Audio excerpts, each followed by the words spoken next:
mountain you've brought me over, and for every valley you've seen me through, for each blessing you give me, I would gladly say, thank you, Lord Jesus. Now that's our prayer right here on Dominion TV's Wake Up Africa. Another Tuesday to do it again. Another Tuesday to try and make Africa a better place.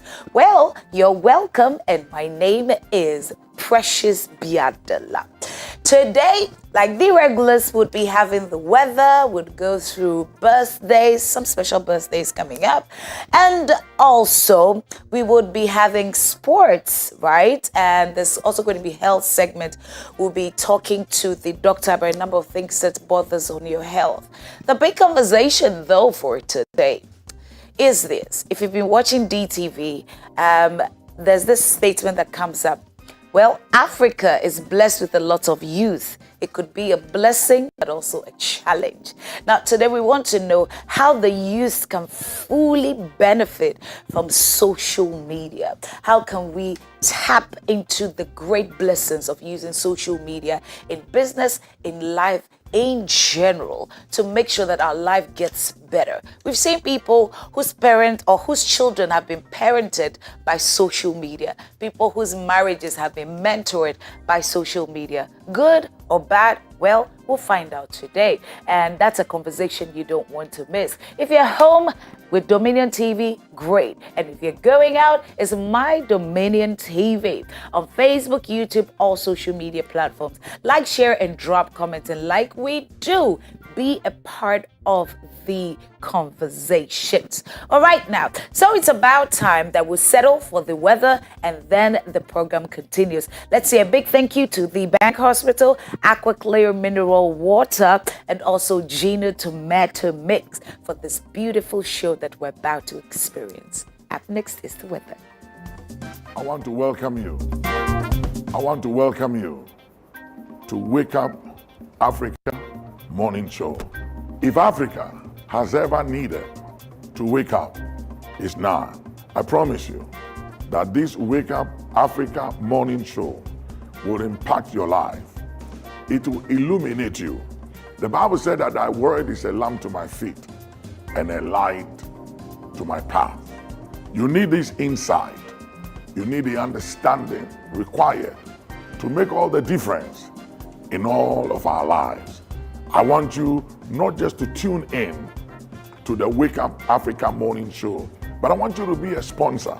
I want you to partner with us as we take this Wake Up Africa Morning Show, the inspiration it brings, the impact across all Africa, to homes, to individuals, impacting lives. Join us to make a difference. It is said and believed that in this life, what you do to change the life of others matters than what you acquire for yourself. It is believed that it's not what you have, what you possess that matters, but the difference you made in the life of others. I believe as you partner with Wake Up Africa Morning Show, you'll be joining us to make a difference in the life of so many people out there. Partner with us, and every time we touch a life, you are blessed. Every time we impact a family, you'll be remembered for good. God bless you. Looking forward to partnering with you and tuning in to Wake Up Africa Morning Show.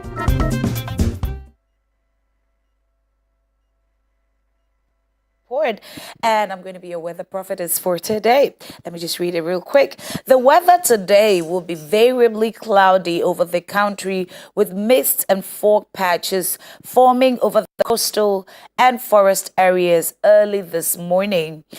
It would be hot and sunny across all sectors in the afternoon, whilst the extreme northern parts of the country may experience thunderstorms with rain in the early afternoon as a rainstorm is approaching them from Burkina Faso and northern parts of Benin.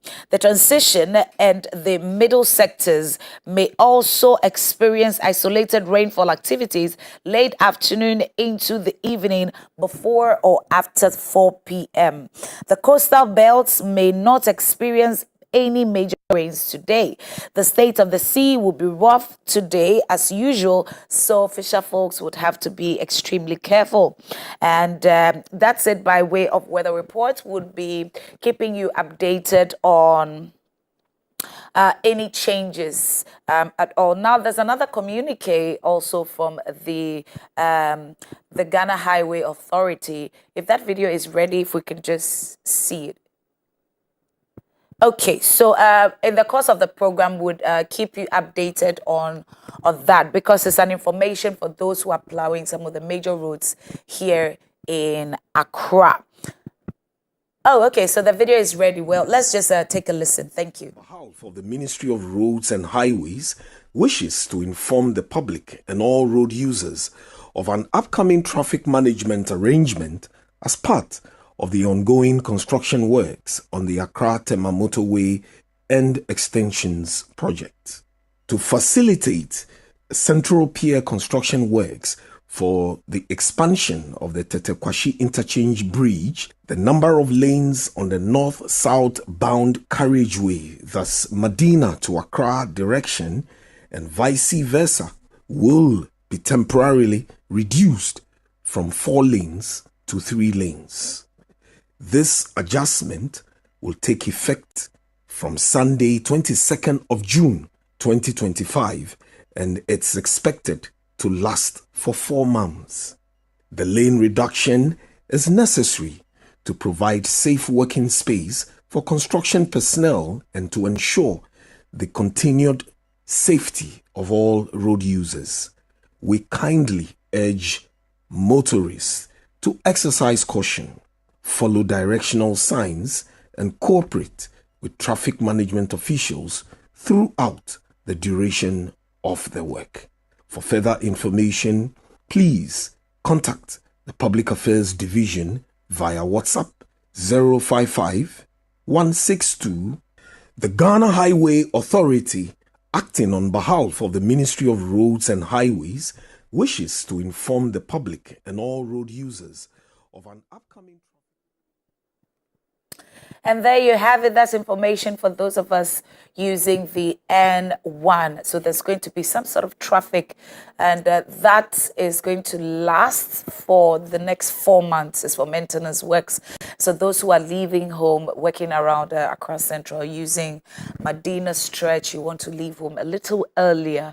And even this morning, I was learning that those who plow the Nsawam and Dwedri route would have to also leave a lot earlier because there's been some sort of loss of breakdown of big trucks that ideally would cause traffic. So you want to be extra careful, and then you want to leave earlier than planned so you can make it in time for that business meeting.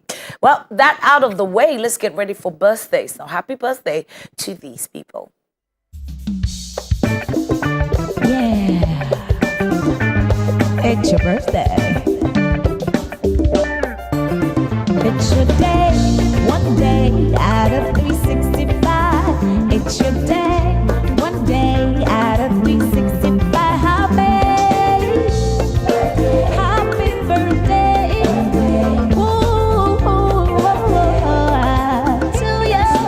Happy birthday, yeah, to you. Happy birthday to you, beautiful.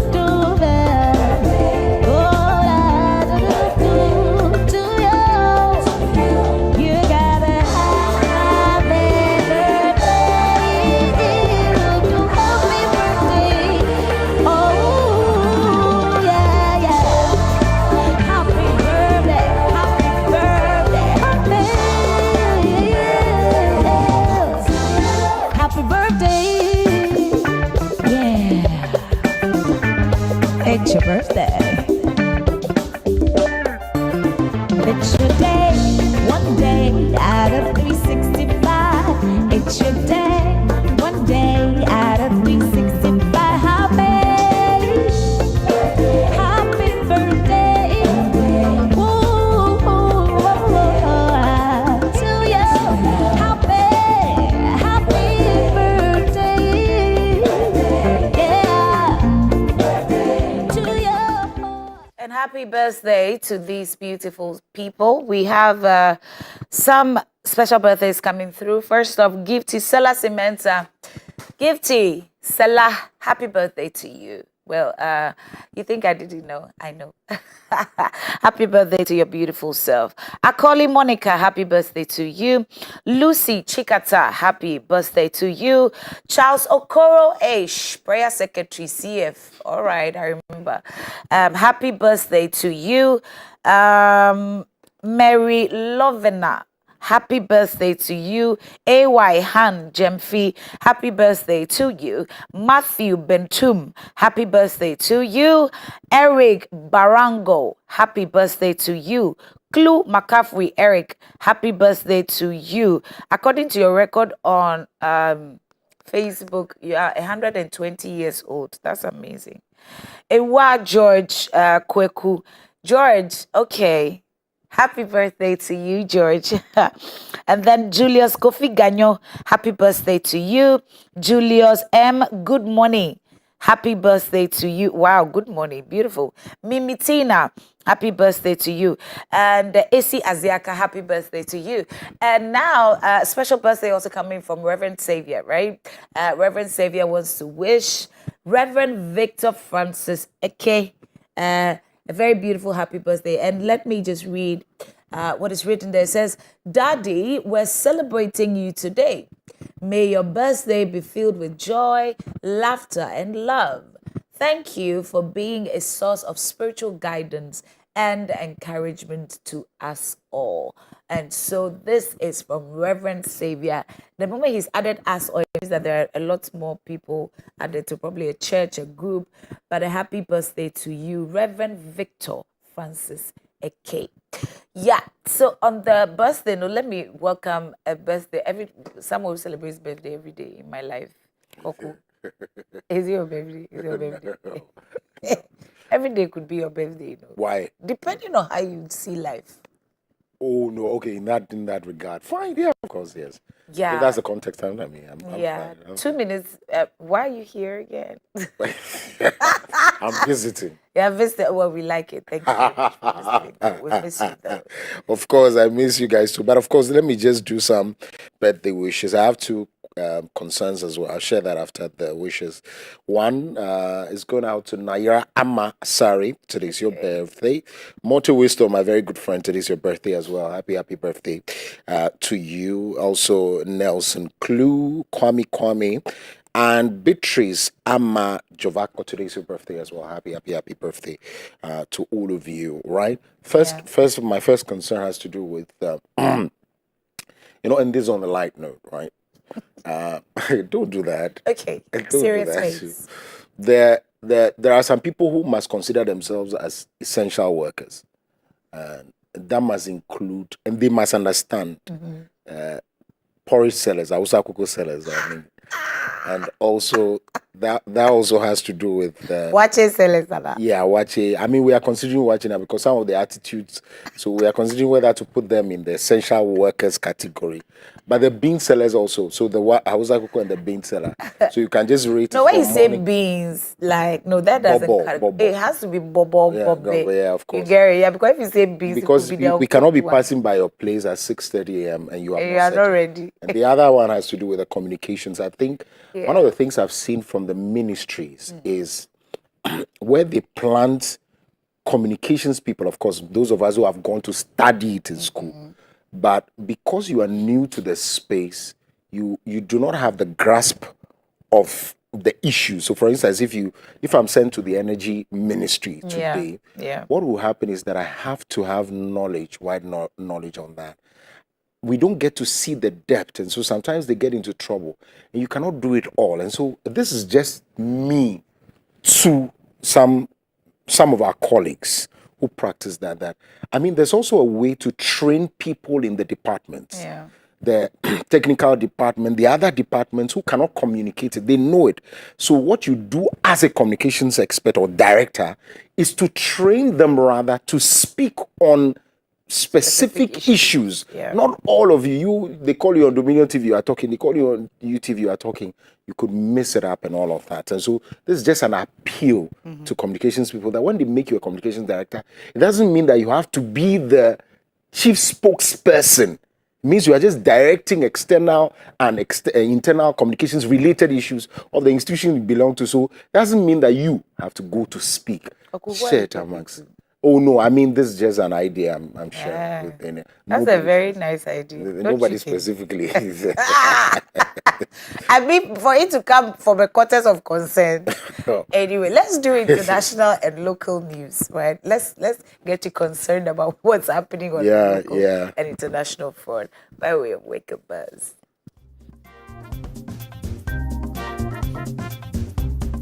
Right, so let's start off with the local news. Iran-Israel conflict. Oh my God. Ghanaian businesses lament over rising freight charges. Yeah. Ghana Education Service engages 2022 trained teachers in closed-door meeting over unpaid arrears.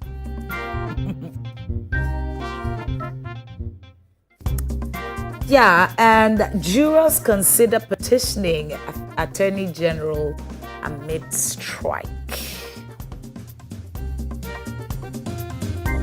Away from that, Bright Simons alleges massive rot at Development Bank, Ghana. I can't wait to hear the details of this.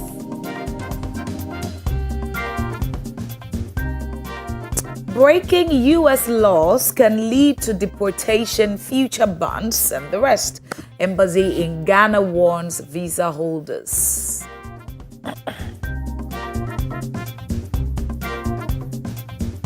Let's take you to the Ashanti region as police in that region arrest 5 Nigerians, 1 Ghanaian for attack and robbery of bank customers.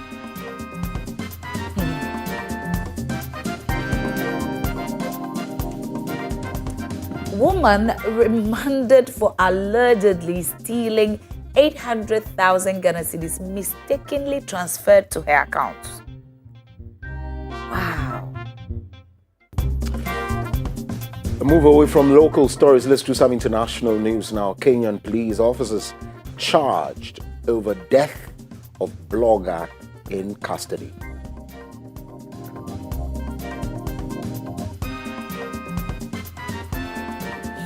Mali's GOtv visits Moscow as Africa Corps replaces Wagner in fight against jihadists. Interesting.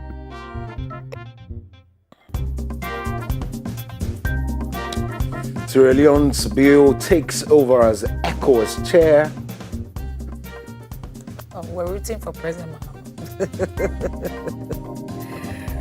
Ivory Coast president set to announce whether he will seek a 4th term.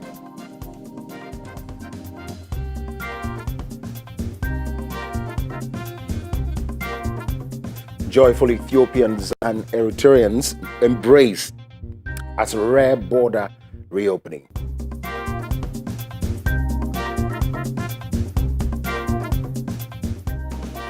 South African engineers freed after 2 years in Equatorial Guinea jail. And final news here on Wake Up Buzz. Congo extends cobalt export ban by 3 months. Nice. So that makes it for international and local news updates by way of Wake Up Buzz. There should be, in-depth discussion into these issues, mainly local and also some international. You want to keep it locked right here. And also thank you to the Bank Hospital, Aqua Clear Mineral Water, and Chino Tomato Mix for supporting the morning show. We're going to go for a break, right, Coco? Absolutely. Yeah. See you soon.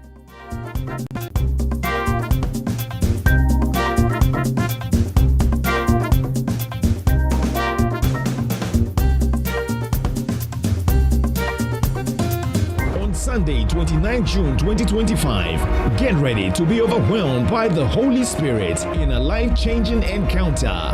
It's Overwhelming Miracle Sunday, 2nd edition, with Prophet Prince Osei and Pastor Kwame Jedu. Sunday, 29 June 2025 at 5 p.m. sharp. Also ministering Team Eternity Ghana and Latter Glory Choir.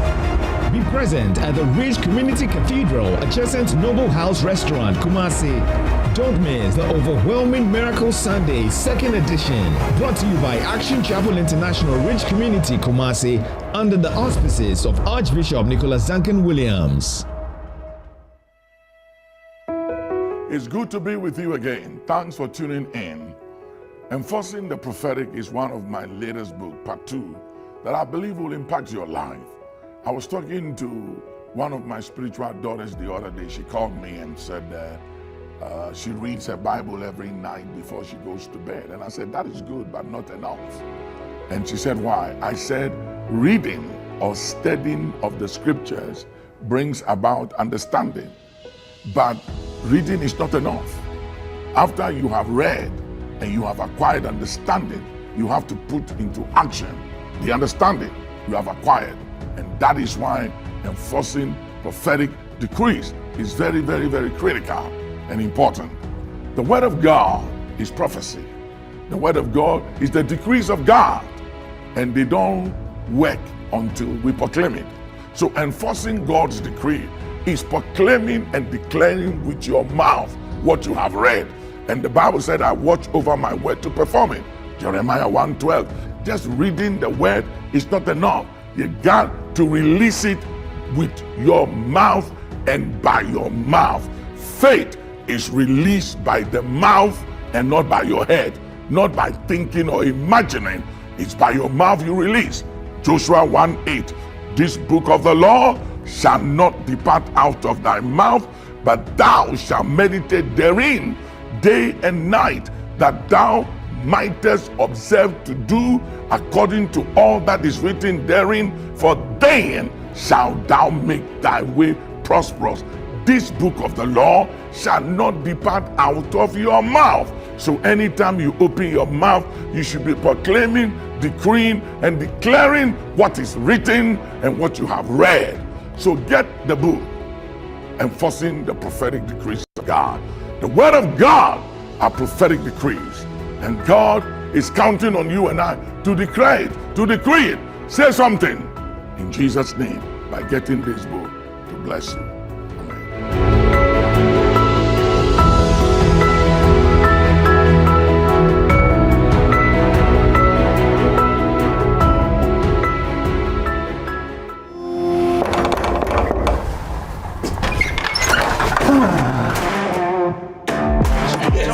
I wanted to make it a surprise. Why? I knew the dramatic appearance would excite everyone. I've been looking for you for a very long time. Why are you so intimidating? But you just complain that I'm fat. But you are fat. Here is my son.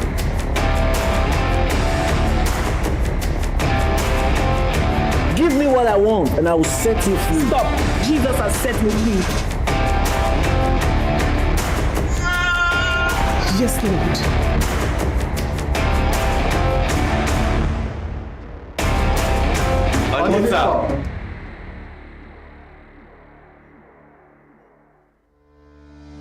I decree today that the power of God that is coming upon your life, no enemy will touch you and go free. Experience the power. Take dominion. In the name of Jesus. In the name of Jesus. I prophesy. Doors of favor.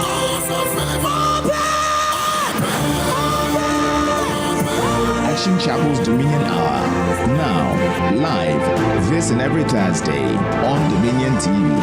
And from today, you will be stronger than any enemy.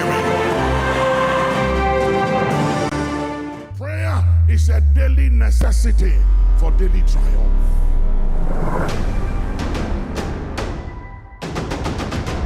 Africa, we must unite. We are getting Abrahamic rewards, but we are running away from Abrahamic responsibilities. Where should Africa sit and stand in this new world order?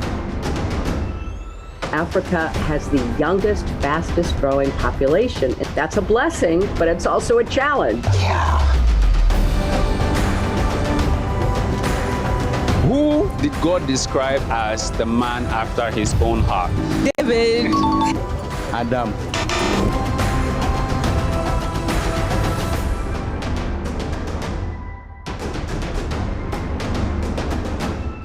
My experience, nothing short of amazing. I never believed I'll be able to do this. Dominion TV's Emerging Leaders program has taught me skills about marketing in a corporate setting. My name is Danny Glover, and you're watching Dominion TV.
pick me from the miry clay.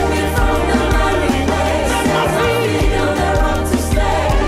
You've been so good to me, so good to me. Brand new mercies every day, faithfulness is ever sure. So good.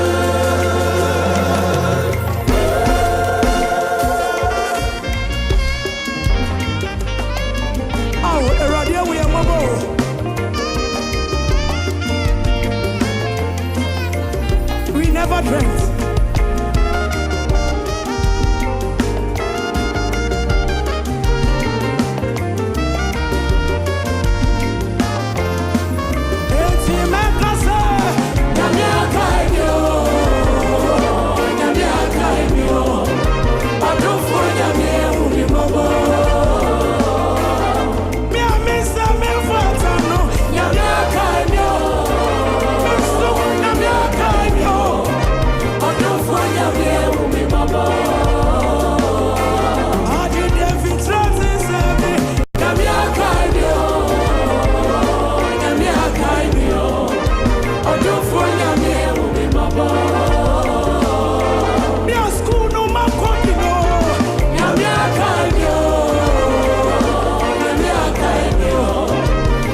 Thanks for staying with us. We are grateful. This is the news review segment. We get to share our thoughts, our perspectives on the issues and the news that are making headlines from around the world and also here in Ghana. And so, welcome to that particular segment. You have an opportunity to share with us your thoughts as well, what you think about these stories.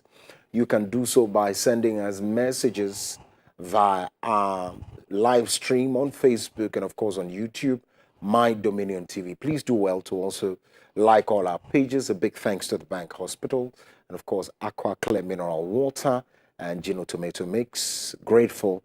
My guests have joined me and they are going to be helping us get into the issues.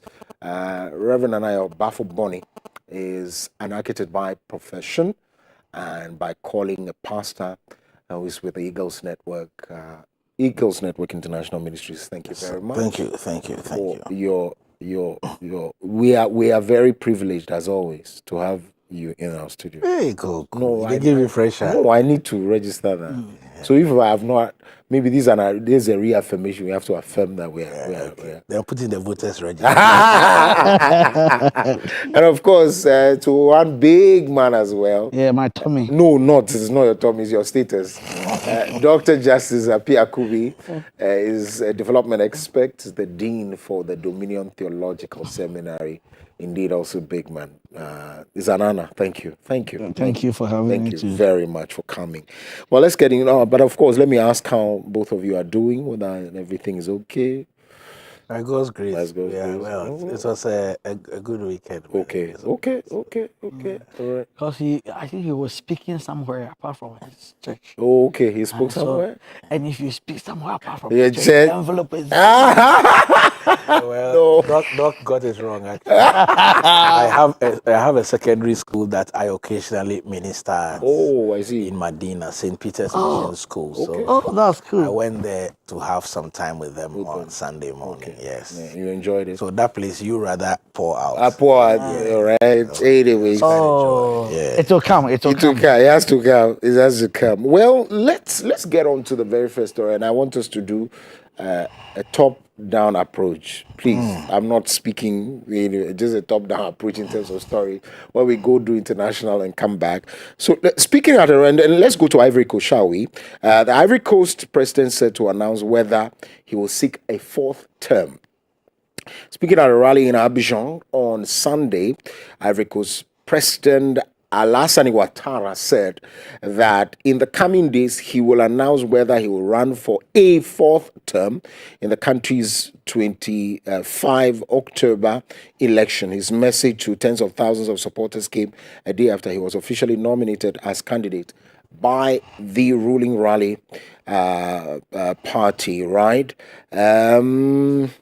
Ouattara, who has led the Ivory Coast since 2011, is accused by critics of tightening his grip on power. His supporters see him as a beacon of stability, having made his career as an economist for the International Monetary Fund before turning to politics. And so it comes to the question of what we have been discussing, the issue of democratically elected government and their modus operandi, as compared to the military junta, who, of course, some of us will not in any day vote for. But if you look at how these people use the same democracy to want to amass not only wealth, but to make sure they extend their term, it only comes to question. A lot of people have been speaking as well. Let me pick your thoughts on it. And we've seen this. Look, there are some presidents, they tell you they've been there for 36 years. And the question is, are you the only man there, even if you are the beacon of stability? Yeah, thank you very much, Koku. First and foremost, what's the constitution of Ivory Coast? Does it mandate him or give him the authority to do so? If so, then what can we say? Because that's the constitution. For example, in Philippines, a president can rule for 5 years. Yeah, it's not 4 years. Yeah, then you can go for the second term, but you can't go for third term. Okay. But after 10 years, you cannot. So I don't know Ivory Coast constitution. Okay. But just like as you were saying, some of these presidents actually, they are using the same democracy to do whatever they are doing, and they become more of. So quickly, there's a 2-term limit for the president in the new 2016 Constitution of Ivory Coast. He wants to go 4th term, so he's gone 3rd term. But if the party, if I have the boldness to say what I want to say, which I will still say anyway, is the fact that Ivory Coast president is really backed by France.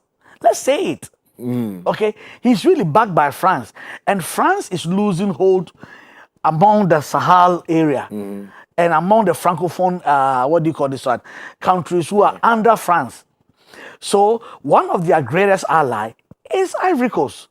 So and that is why these white people, sometimes you become like you are racist like them, but sometimes they really insult our intelligence and they look down on us because they think that they can do anything.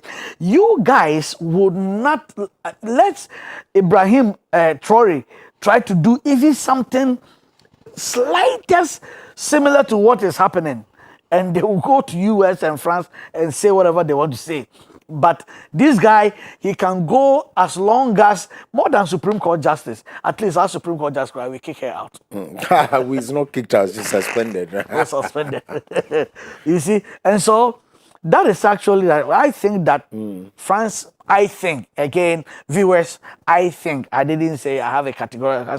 Yeah, that's what I wanted you to. Yeah, I think that France is the one who is just behind the scene because they are really losing hold in some of these areas.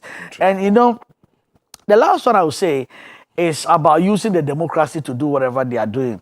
That always reminds me of what Honorable Abambaben said about the rule of law and the rule by law. These guys are using more of the rule by law to rule, not the rule of law. Because the rule of law is saying, let's follow it. But they are using the law for their advantage. And by the way, I heard it from Honorable Pampavin. One of our meetings with him. And when he didn't really explain it that much, but I got the drift. I see. Interesting. Dr. Afiakubi always has a way of enriching a discussion with some humor. Well, truth be told, I mean, Alassane Ouattara has already varied the constitution and gone for a 3rd term. That's right.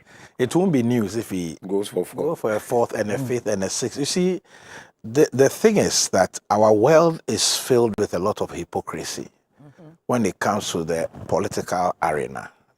And it is all about vested interest. That's right. Than it is about doing what is right. That's right. I agree. I mean, I'm sure maybe we may touch on the Iran-Israeli conflict, for instance.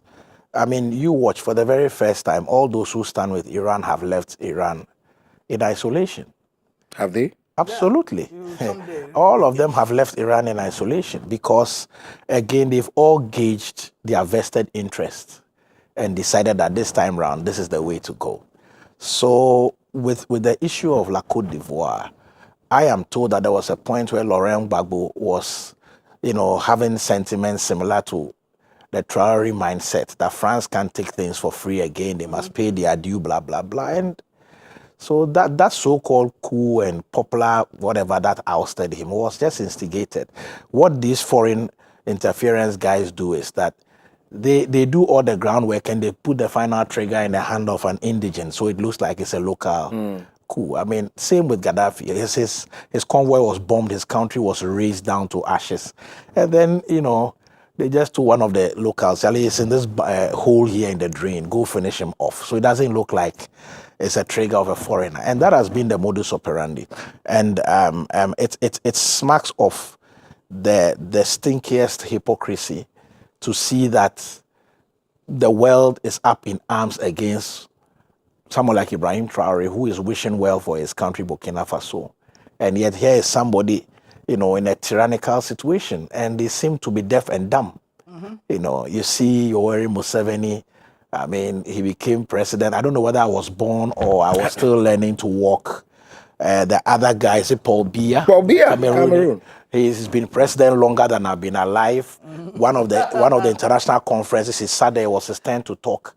And I think amnesia set in. He was asking where he was. He was. What is he supposed to do? They came to him, Mr. President, speak, and then they had to just walk. And it took more than 5 minutes to get him off the stage. Not to his destination, off the stage. Because he takes one step, breathes about 2 tons of oxygen, exhales another 1.5 tons of carbon dioxide before he takes another step. There was a very It was an embarrassing video international- of him peeing on himself. No, and yes, and the other one was also the South Sudan man, Kier.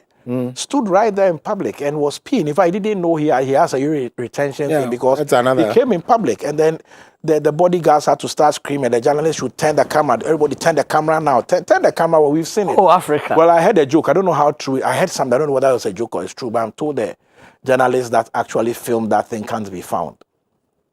Wow. Yes, I mean that's us. Savo Kier, that's his name. And it's quite unfortunate, and I think that the solution is Africa should start to look inward. With all this Iran issue, we are all afraid of oil, this, that. Let's start looking inward. Let's start trying to trade with ourselves. Let's try to become a more unified force. Cut off these apron strings from our economies so that we can start to get some of these things done, because the elite who have learned the laws are the same people who are twisting the laws, like Doc said, to mess up everyone. I'm yet to hear of any cocoa farmer or tomato farmer or onion farmer who is caught in a corruption scandal. So they pay the taxes, they raise these monies for the economy. You get free tuition in the university. Instead of coming to help them out of their doldrums, we rather come and rob them the more and impoverish them. And I think it smacks of a cursed nation, honestly, because when you look at the resources Ghana has, the intelligence we have, and why we struggle in Africa is because when the African becomes educated and enlightened, he steals from the one that gave him that pedestal to stand on. And that thing, you see, has an innocuous way of returning as a curse. And I think that's why we are struggling. We seem to know all the solutions in opposition. We come to power and it fizzles because something is wrong. You see, something is wrong. And I will advise Alassane Ouattara not to do this. The reason I'm saying that is that I'm quite confident that even if he tried to rig the election, he will lose. Yeah. For the first time, Laurent Gbagbo and the other opposition have also come together to form one coalition. Yes. And now the Ivorians have woken up to realize that he was given the short end of the stick. And mind you, if next door JM has gone and come back, I mean, look, coming events cast their shadows. You should just see clearly. I mean, you see, the dead Sankara has come back as Traore. The rejected Mahama has come back as Mahama Phase 2. Watch out for Gbagbo. It will not be a small encounter. So if I were him, I would not make any announcement. Just move to a nice place in Paris and then eat whatever stolen goods I have. If whatever Doc is saying is anything to go by, he understands that there's a backing. Yes. So ousting him might also be very difficult. Iran proceeded on the delusion of that backing. That's right. When vested interest shifts, because now France itself can see that the geopolitics is not favoring them. So if you are going to pin your toe on them, a president whose wife is slapping him, anyway. That's just by the way. Yeah, just by the way. No, it's not by the way. It's not a joke. It's happened. We cannot ascertain whether or not it was actually a slap. I mean, it was a touch of love. Yeah, absolutely. No, it was a strong touch of love. Right. Okay, you let Vienna come and pick us from the studio. Anyways, they will take us outside the country. They will take us to France. Anyways, let's go back and let's come back to. I mean, we can touch base with. So we do the effects, the issues of what's happening around. I mean, the geopolitical issues, but the effect on Ghana, right? And that's to do with the Iran-Israel conflict. Ghanaian businesses lament over rising freight charges. Some Ghanaian businesses operating in Israel have expressed concern about the potential rise in freight charges due to escalating conflict between Israel and Iran. With tensions between the two nations on the rise, shipping costs are expected to surge, posing significant challenges for businesses that rely heavily on imports and exports in the region. And so that's that. I mean, you wanted to give a background. Do you really import that much from Israel? The last time I asked, the last time I checked, I think it was something. Let me just quickly go back. Yeah, and that way maybe why you're. Oh no, I mean I once when I was on radio, I once read through a list of the things we import, and it's ridiculous.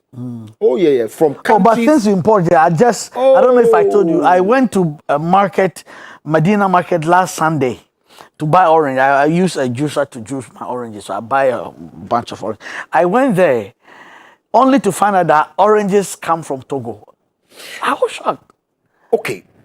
So I want us to have a quick discussion on that, right? This is what I quickly found out. That on one side, I don't want it to be a double standard practice here. On one side, we want to trade amongst ourselves as Africans. On the other side has to do with the independence. Of course, food security is very, very much important, but we also need to trade amongst ourselves as Africans. So I have personally shifted from the issues of I don't have to begrudge us from buying things from Togo or Burkina Faso or anywhere in Africa. As far as Africa I'm concerned. I don't know your thoughts. Let's talk about that. It's like I don't like importation. Just I don't like it. But I'm coming. But if you will import, we would rather import from Africa. Okay. You get my point. Okay. All right. As much as possible, we should export. Of course, you can't import everything, so it's practically impossible. But if it's possible, then let's do it among ourselves. Okay. Then we can think outside. Okay. So that is actually. So I'll come back to the Iran, whatever. I just want to pick your thoughts on this particular one. Oh, I think for me, the issue that Doc raised with the oranges, it's not so much about importing even from amongst us as Africans. Okay. But you know that when you're looking at things in terms of food sustainability, there are things that we've always had in abundance here. You know, so when we are now having to look elsewhere for it, raises concern. when we were, that's what, like onions. Okay. You know, it's amazing to me that we have to depend on a desert land like Burkina Faso for onions and tomatoes. It's so unthinkable for me. I remember just a few years back, that must be some 10, 12 years back, every time I went on projects in the Ningo Adan area, I would always buy massive quantities of tomatoes en route back to Accra. And I'll come and bless my mother, take some for home and all that. So I'm wondering what has happened to all those planes and the cultivation that is going on, because a certain level of importation also poses a major national security risk for us. You see, so yes, there should be some to augment the mix. But when it becomes such that now the bulk of our oranges is coming from Togo, the bulk of this is coming from Burkina, it means they are doing something that we have stopped. Salmon come from Ivory Coast. You see, there's something they are doing right that we were doing that we stopped doing. Exactly. You see, because we are also exporting power to these people, mind you. Yes. You get what I'm saying? So what it means is that perhaps over the years, they are not building infrastructure to wean themselves off Ghana. So definitely we will be interdependent even as independent states. But it can become quite alarming when what was in abundance now has become so scarce that you have to be dependent on your labor. Let's go back to the Iran-Israel conflict. Thankfully, we heard this morning that Donald Trump tweeted that there's some kind of ceasefire that they've agreed. With who? Iran and Israel. Just this morning. Okay. We have heard the thoughts of the Iranian leaders on this issue to say that we are not backing down. So I just want to probe further. Do we trust a ceasefire agreement? And what would it take for us to know that this is truly a ceasefire? First and foremost, that's what they are saying. Okay. And it was on CNN, so we believe that is pretty credible. And so they said they have agreed ceasefire. Whether it's really they are going to really push through, that's another thing. For me, when it comes to Iran-Iraq thing, it is really my prayer that it will cease as soon as possible, because it doesn't do anybody good. And just like Rev would even explain further, Iran had really realized, in fact, maybe that's even the reason why they are agreeing ceasefire. They realized that some heavyweight that they thought they really back them up. Okay. They are not back up anymore, they are back out. And so it's becoming something they realize, now, because the world is changing now, people who will follow you will not follow you all the time. That's true. And so don't go and get a fight for somebody. And 50 people follow you to go and fight, and then the person comes out before you turn. The 50 people, they are gone. They are gone. Or you think that your husband is so strong, and so you talk, so somebody slap your face, and say, "See that? Let's go home. Next time you does this, you see, you do this, you see what I will do." Because you also you talk too much. so now, and actually, I'm also. Doc always has his own powerful sense of humor. I'm also thinking, that some of these things, maybe because I'm a pastor, it's kind of end time thing. Because the fact is that, Persia had always been a good friend of Israel. Persia had always been a good friend of Israel. And so, I don't know, maybe because of some of the prophecies in Isaiah and stuff are coming to pass. Cyrus was a very good friend. Darius was a very good friend. And we've seen along the line, in fact, they were even helped, Iran even helped during the time of Zerubbabel to go and build the temple and all that. So they have been good. It was rather Iraq, Babylon, who had not been so, and Lebanon from time to time, you see. But Iran has always been good. From King Cyrus, King Darius. But sometimes prophecy must be fulfilled. Turkey has almost always been. But now Turkey and Israel are not so, they are not in contention, but they are not so much of good friends like before. So let's see. I see. There was the tweets that Doc was referring to. Let's quickly get that. And this one was tweeted, if you like, X'd. It's now X, so it was X'd by Dr. Donald J. Trump, the President of the United States of America. Congratulations to everyone. It has been fully agreed by and between Israel and Iran that there will be a complete and total ceasefire, and the ceasefire is in capital letters, in approximately 6 hours from now, when Israel and Iran have wound down and completed their final missions for 12 hours, at which point the war will be considered ended. Officially, Iran will start the ceasefire, and upon the 12th hour, Israel will start the ceasefire.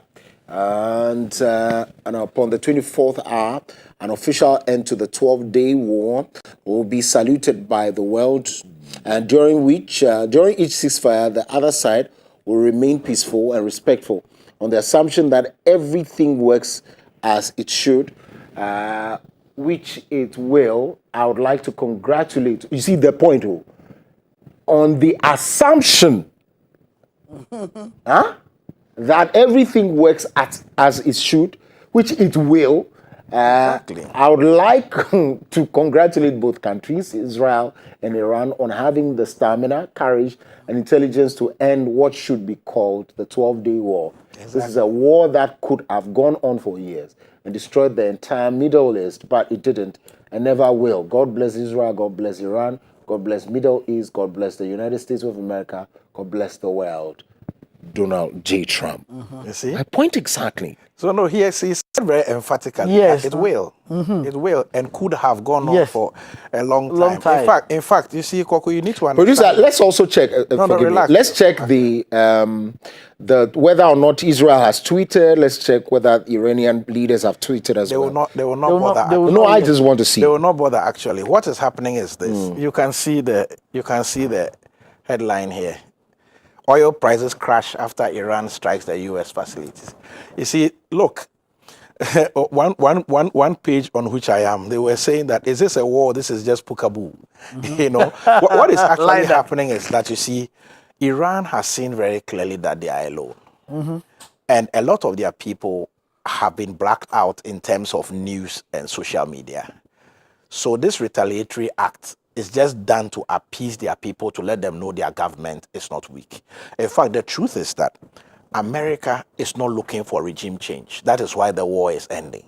Israel wants a regime change because Israel actually believes that the presence of the Ayatollah and the consistent keeping of the place as an Islamic state is what is contributing to the instability and then the funding of terrorism. You know, but that is not America's. But America has never wanted to get involved with this war. They knew that Israel could do the job by stopping all this nuclear thing they were doing. The labs in Formuz, in Fordo, are hidden deep in the mountains. If you don't have a certain kind of equipment, you cannot make an incursion. So that is where the Americans came in. Job done, finished. Do you know these attacks? They actually informed the Americans that we are going to do a reprisal attack on your bases here, here, and here, here. So be on standby. You see, so that there'll be very minimal to virtually no damage. Then they can inform their people that we have taken revenge. They call them the big Satan and the small. Israel is the small Satan, and America is the big Satan. We have not just hit small Satan; we've also dealt it big Satan. Remember, he issued threats that America's bases are going to pay a huge price. America has so much to lose. It is for the Iranian citizens to feel that there's a strong man still in charge. If you watch even his body language, so he's very subdued. Even in his talking, his foreign secretary will say, they are very emotional and they throw their arms, are very subdued. Their arms are behind them because, Charlie, you know, they send their foreign minister also to Russia. Mr. Putin told them very clear that, listen, he would assist them through all available diplomatic channels, but as for military intervention, not this time around. And you know some of the funny excuses Mr. Putin gave that, more than 60% of even the Israelites are Russian-speaking people. They can't attack. You know the funny thing? It's an issue of vested interest. He spread so thin in his Ukraine thing already. It's draining him financially, militarily, in terms of equipment, resources. He can't go that way. America himself also is spread thin. They are trying to get the economy to come back. Remember the dollar tanking in that part of the world? It's all part of Mr. Trump's tariff issues. He's trying to cook his trade deals and stabilize his little corner. UK and Europe, everybody is trying to now find a way of also doing business with that America and this Trump and his funny behavior. Everybody is trying to, you know, China also is actually, the way this brother Trump is behaving, you know, you get it? Why don't we salvage, you know, whatever is left and then be strong for the raining day? So Iran has felt very betrayed, like Charlie, you know, so they are threatening, they've gone to parliament already to vote that they should close the Strait of Hormuz where all the oil is passed. Who has closed the strait? But rather we are hearing the oil prices have rather crashed. Because people have read in between and seen that the thing, you know, for Iran is in serious trouble. You see, I'm not opposed to all of it. But I wanted to Mine is, I want official statements and declarations. It's coming from the U.S. president. Listen, do you know why? You know my suspicion, right? Do you know why Trump made that statement that hopefully? You see, because the reason he put that thing there that he's hoping that everybody will keep their end of the bargain. It's actually a subtle message to the Iranians so that No, I'm telling you that. Listen. Please behave. Do you know? Do you actually know that he informed the Iranians before he attacked their nuclear facility? Yes. They were informed. Now listen, if you remember, when the generals had been killed, all the Iranian generals had been killed, he had a press conference and he said that the people I was negotiating with, they are dead. So he's telling that now the issue to negotiate, so you can keep your facilities, but don't go into enrichment and do the whatever. Now there will be no facilities existing again. So now you have been reduced to, you are like Ghana now. You only have Atomic Energy Commission for research work, even for energy, so to produce even normal energy for powering your industries. You see, and so he just said that, do you want us to go further? They are further and better particulars. Hopefully you are. So it is just so Trump has a way of always dropping subtle jabs. See, when he said he was going to annex Canada, for instance, people took it that he meant it literally. See, but he plays with words to get you emotional so that he comes thinking and reasoning through the issue. You know, he told us he's giving them 2 weeks. And he struck within just a few days. There was only a 2-week deal. It's just like a game, a chess game they are playing. And all of us are like pawns on the board there. And people don't know. Israel as it sits, it's only an extension of America. Exactly. It's not a Middle Eastern country. It's one leg of Europe sitting inside among the Arabs. You know, it's like a school prefect watching them with CCTV camera. Look, Koku, the smoke is just a smoking gun. The story has, and if I see anything, It is just small tunte for happiness sake. Okay. You can go on Twitter from now to No. and see how many bombs will fly across again. Okay, what I say is, yeah, please do. That, you know, Donald Trump has become the center of everything. Even his relationship with Putin now will not let Putin misbehave. Yeah. Okay. You see, his relationship with even the Middle East now. I don't know. You remember how he went there? He went on that. and It was not part of the plan. And smooth talk them I'm and telling everything. you. Now Qatar is behind him. Everybody is quiet UAE watching behind Iran. him. Donald Trump is a businessman. I'm telling you. And he's running the world, not America. Like world a business. As a business. No, his Anyways. is not like that for nothing. No. I mean, you would have thought, for instance, that the MAGA guys, he campaigned on the fact that America will not get involved in these endless wars and he'll make sure they never go to war. So when this strike happened, in fact, a lot of people felt that the MAGA guys were going to revolt and feel that he's drawn them into a war. Everybody's quiet in America. I mean, it's not washing even in Congress. They try to raise, he's made an intervention. Will that come to Congress for this? The issue has tanked quietly because Trump, I think he just needs to be studied. Somebody needs to write a whole thesis on him. Exactly. I see. So I've just been sent by production the Israeli government statement. I think if this is what it is, it has to be an hour ago. Prime Minister Benjamin Netanyahu convened the security cabinet last night together with the defense minister, the IDF chief of staff, and the director of Mossad in order to report that Israel has achieved all of the objectives of Operation. I told you. They're just playing a game with us. No, wait. Maybe there's something down. Wait. No, I'm saying that whatever is there, it's going to be a subtle warning. You see it there. Of Operation Rising Lion and much more. Israel has removed from over it a double existential threat on both the nuclear issue regarding ballistic missiles. The IDF also achieved complete air superiority in the skies over Tehran, struck a severe blow to the military leadership and destroyed dozens of Iran's main regime targets. In the last several days, the IDF has also severely struck regime targets in the heart of Tehran, eliminated hundreds of militants from Basij, the terrorist regime's instrument of repression, eliminated an additional senior nuclear scientist. Israel thanks President Trump and the U.S. for their defensive support for their participation in removing the Iranian nuclear threat.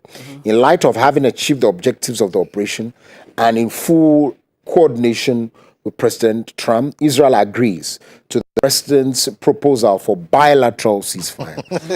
Israel will respond forcefully to any violation of the... There'll be a subtle area. You see, that's where I am coming from. Do you know why? Look, before Trump put this thing, calls have gone through. They I have know. sorted the thing out quietly. You see, so listen, if in the face of this sort of confrontation, you don't see that veiled threat at that last part, then it's not a war. Yeah. You watch. Even the Iran one will be stronger. Yes. Right, So let me want Israel to know that we will come with even greater brute force to level down Tel Aviv. Okay. It's just like boxing. Israel will respond forcefully to any violation of the ceasefire. The citizens of Israel must continue to adhere to IDF home front command directives until the full observance of the ceasefire has been verified. Yeah, exactly. Our hearts, that's where I'm coming from. Our hearts are with the families that have lost loved ones, and we send our best wishes for a full recovery to those who have been wounded. In Operation Rising Lion, the state of Israel made a great historic achievement and placed itself in the first rank of the world's major powers. This is a great success of the people of Israel and its fighters who removed two existential threats to our country and ensured the eternity of Israel. The Prime Minister will issue a statement later today. So, you see, that's my point. I don't know. I don't trust a lot of politicians, and so once they speak, I need to hear from all parties. If not, but even if you hear from all parties, it still can escalate again. That's my point. Yeah. So what you are saying is neither here. Oh no, it's there. It's there. It's to say that it's just that you wish that the war will continue a little bit more. No, never. So that we no. I am never for war. I have never been for war. Like no at all, because it doesn't serve anyone. Purpose. Yes, of course. I mean, but I'm very glad that this war is ending. It's not ending. It's ending because for Iran and Iraq, Iran and Israel war, maybe because I like Bible, I've never really fancied that. Right. You see how they've helped Israel. Iran have helped Israel before. Right. It's just now that politics have changed, and we don't know that if this Israel are the real Israel, if they're not, somebody say the real Israelis are blacks, somebody the real Israelis actually are Ashanti people. They say they are Airways. I mean, it's so bizarre. Well, we had to go through this to provide some education and context so that you are well informed on these issues. Exactly. And I'm glad that you have. And of course, in subsequent productions, we'll be bringing to you details as well. And so you want to look out for that, especially tomorrow. Let's go to some stories before we wrap up. Bryce Simmons alleges massive riots at Development Bank Ghana. The Development Bank Ghana, DBG, established with ambitious goals to bolster the private sector, is engulfed in a severe governance and management crisis, according to scathing expose by the Vice President of Imani Africa, Bryce Simons. Revelations by the whistleblower, based on a confidential Deloitte progress report, point to alleged financial mismanagement and deep-seated internal wrangling within the institution, forcing the government to involve state security agencies. In a post on LinkedIn, Mr. Simon says the controversy surfaced in November 2024 when Imani Africa reportedly got wind of a civil war inside DBG, pitting internal compliance, risk, and audit functions against the dominant factions of the board and management. This internal strife escalated to the point where 2 directors resigned in protest over serious governance failings. Mr. Simons did not mince words, characterizing the situation as one where money was being spent as if it grew on trees. And that has been our life, hasn't it been? I was wondering, where do I know this guy? Now I remember. Right? Money Ghana. Oh, yes, go. Yeah. So when it comes to some of these corruptions and corruption-related stories like that, I really don't think that we should just... I would wish that President Mahama would do more or less like a national audit. I mean, maybe it's the oral or what, just go one group after another, one bank after another, one agency after another. Just really do a thorough forensic audit, so that because now, Kokumi, I think that the corruption has moved much more into the public service and the public servants than even the politicians themselves. That's right. Initially the politicians were doing whatever they are doing, and now they say, okay, you guys go chop the thing and we sit down here. Now we will show you that we are more the intellectual ones. So that's what it has become. And also, another problem is the fact that some of these key areas are always appointed by politicians and have been put in there by politicians. For example, I know ADB, that some of the top, at least before, I don't know now, it was the government who appoints them. After the regime change, then they are gone. It's a wholly owned government bank, that's why. Oh, it's sad though. NIB. UMB was the same before. NIB too. My friend and classmate was the one who was there. GCB is the same because they are owned by 100% owned by the state. My, for NIB, Foucault was my classmate. He was there, but Foucault is, don't make no mistake, was very competent. If you have working in a bank for so many years, but because of his political affiliation with MPP, he became what he became and took advantage of it, and he's now an MP. The deputy one, my own senior brother, was also there. Philip Asante also came. Make no mistake about it, he has even Omni Bank and stuff. He is the one who almost single-handedly handled it. So they are competent. But my problem is when there's a difference between competence and character. And the character sometimes becomes a problem when there's something in Philippine culture called Utan Aloob. And we have it so much also in Ghana. Utan Aloob is like, for example, as I get a certain position, then I know that I know that Reverend BB is very competent in teaching and doing this and this, that. Then I come and put him in a certain position. I know he can do it, competence. But because of the fact that I brought him, he becomes a little bit much loyal to me. That's right. If he doesn't stand like his uncle, which or happen to, my son I'm talking about, and get being lambasted and all that. Then what happened is that when he would do like what his uncle did, people will say that, oh, he's a betrayer, he's not loyal and all those nonsense. If you do the other side also, then also you can say, oh, he's blind loyalty. Or blind loyalty. That is the reason why for me, though they are state-owned, I would wish that still it's not the government who appoints them. Interesting. It's just only my wish. I know it's not going to happen anyway. There has been the issue of we're looking for few good men. Look, it is to an extent, what's the description Bright gave? Money was being spent as if it grew on trees. When you see the lavish lifestyle of these men, that's what that meant. And it's just, I don't know where this is coming from. Understandably so, it was there even before the Nkrumah days, or they had these people characters also around. Share with me. I mean, it's a growing concern, but we're looking for a few good men, aren't we? Koku, you see, the issue with public servants when it comes to these things, it all has to do with the way we structure our public service.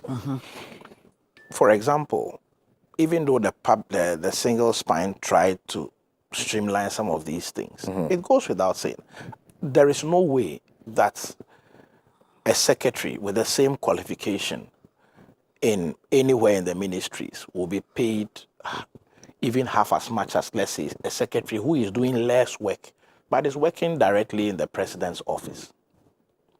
You see, so once we don't create a fair system, some of these things will be there. We create a lot of, what will I call them,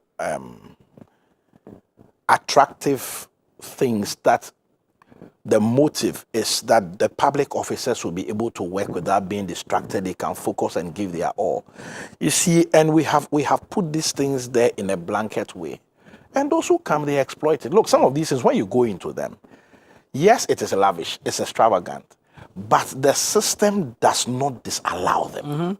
You understand? Exactly. There is no cap. If I were the CEO of Tamoy Refinery, for example, there is no cap on how many international travels I can undertake.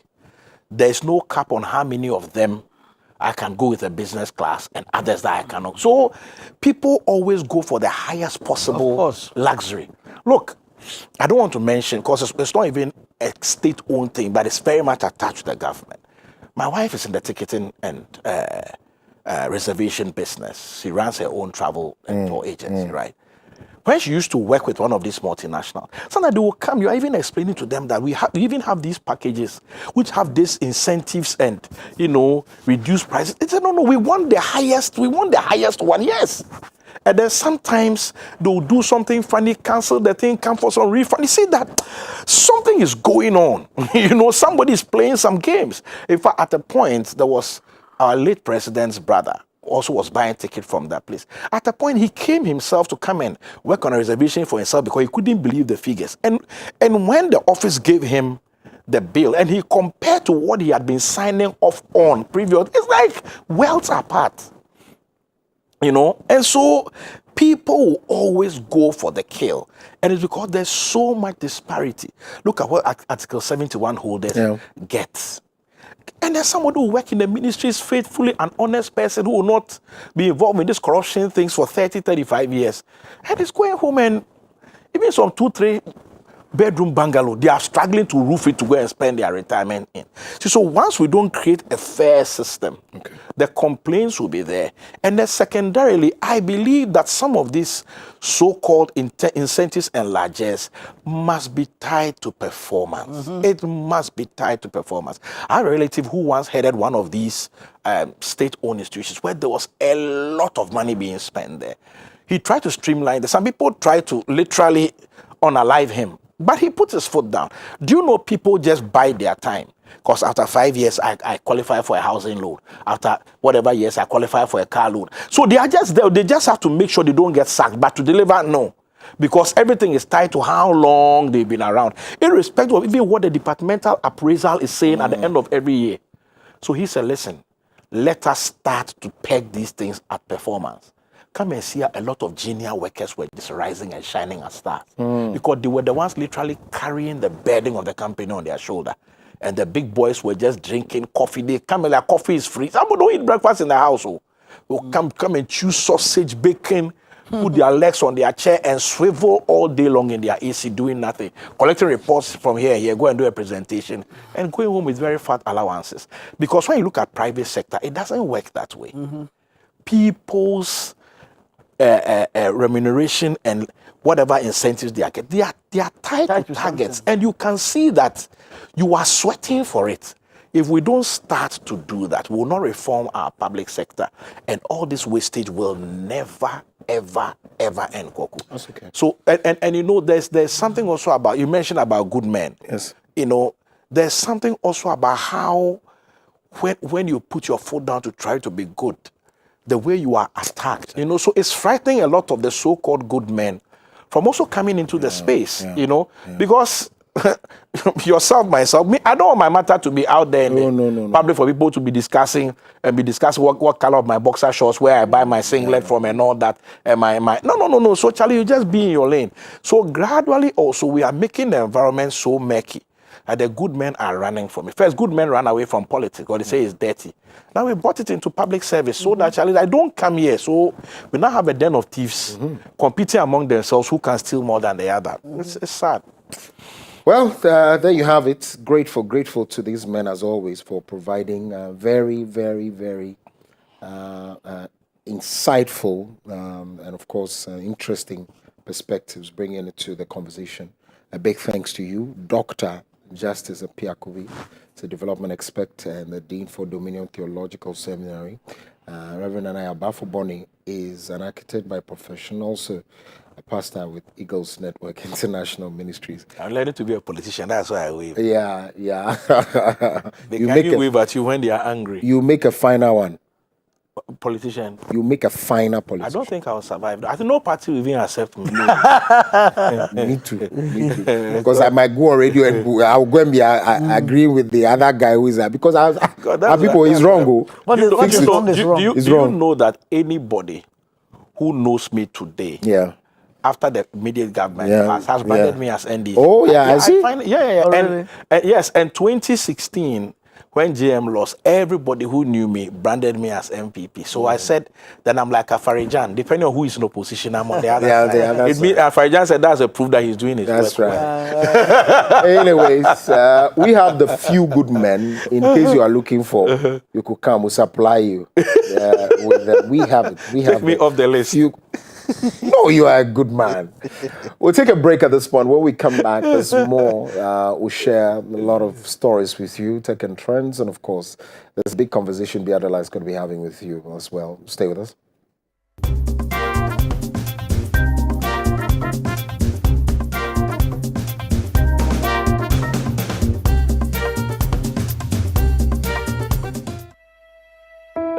It's good to be with you again. Thanks for tuning in.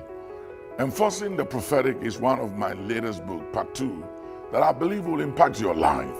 I was talking to one of my spiritual daughters the other day. She called me and said that she reads her Bible every night before she goes to bed. And I said, that is good, but not enough.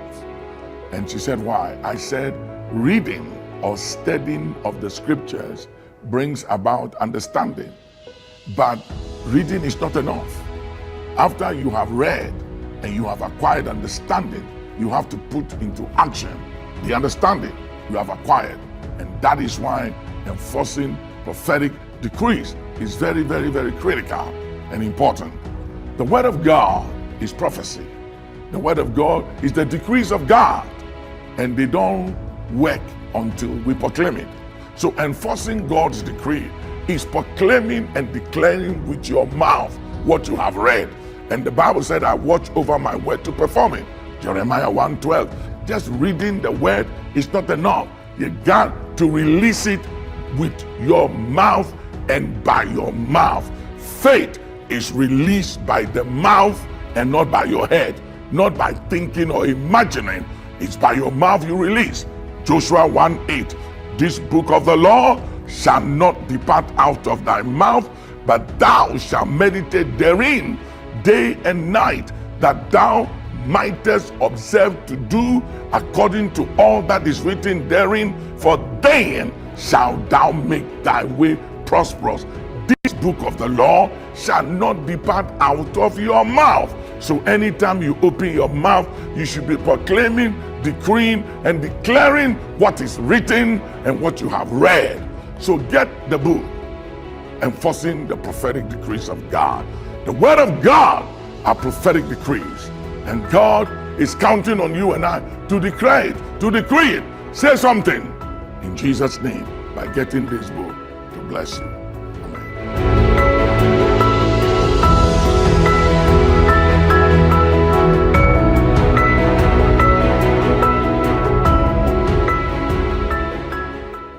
Hooray! Dominion TV is now also a digital terrestrial free-to-air channel. This means you can watch us in Ghana from your digital TV without any subscription. Just rescan your channels on your digital TV to access it. How? On your digital TV, press the menu or settings button and choose auto tuning, auto search, or the appropriate options to scan your channels and look for Dominion TV. Enjoy some of Africa's best Christian lifestyle programming from Dominion TV. We go around just making statements that are not even biblical. God reveals to redeem. It's not in the Bible. God reveals so we can walk, so we can enforce the word of God and the scriptures over the enemy's intent. Any hope and expectation the enemy has concerning your family and your loved one, by the eternal blood of Jesus, we override that hope, we override that expectation. Put your hands together and override it. The Voice of Inspiration, weekdays and Saturdays at 8:30 p.m. only on Dominion TV.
I wanted to make you a surprise. Why? I knew the dramatic appearance would excite everyone. I've been looking for you for a very long time. Why are you so intimidated? But just complain that I'm fat. But you are fat. Here is my son.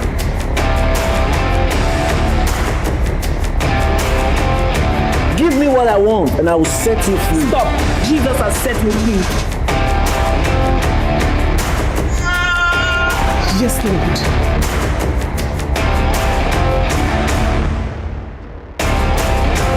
monitor.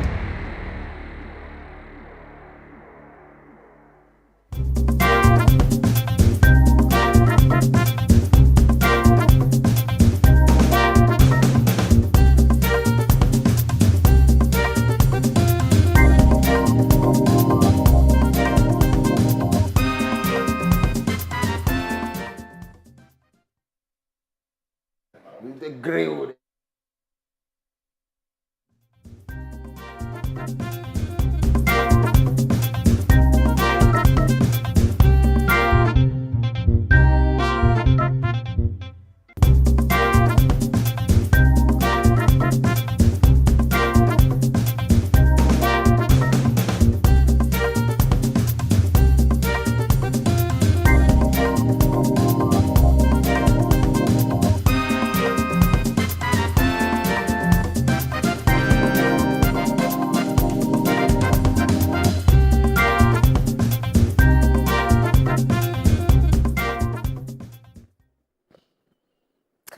Well, welcome to the consulting room. My name is Nesbi Adela. Today, we're going to be having a conversation about sickle cell. Well, if you're somebody who's been following the morning show, you know that we've discussed it before.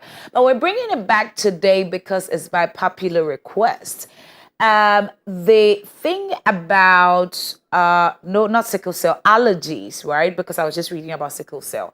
The thing about allergies is that the doctor tells us that it could be something that is strange in the environment that affects your body, right? Or something that you ate, something that you react to. That means that every day that we have access to life, access to people, access to new environment, that means that we're susceptible to, go home with an allergy. What have you been allergic to? What have you been reacting to? Probably today's discussion brought back by the team per popular request would be sure to educate you on a few things and to allay your fears on probably what's happening to your body. And after this, on Thursday, if you have any questions, why not? You can lay it at the feet of the doctor and then he'll be sure to answer all those your questions. But first off, let's say a big thank you to the Bank Hospital for supporting the morning show. And also staying hydrated. Well, I remember from the last episode that the doctor spoke about some of the things that can actually curb some of these allergies. Water. And the best thing that happens to your drinking self is AquaClear mineral water. You want to get it, you want to get yourself hydrated and looped up for a very busy day. You can get that at 024-1732-880, 024-1732-880, or 055-9488-707. So AquaClear mineral water is a Sphinx's Action Chapel. You want to drink purity and feel satisfied. And also, for those who are lovers of good food, I'm talking good African food, right? The very good or best ingredients that you can have in your food is Gino tomato mix. It's red, it's thick, and is so nutritious. You should have that sometime in your meal. The jollof, the soup, the stew, right? It is so delicious. So nutritious. I'm talking vitamin A, vitamin D, zinc, and all of that. Well, this is also vetted and approved by the FDA, which means that it's good for you and your family. Let's settle now for that conversations on allergies. Enjoy.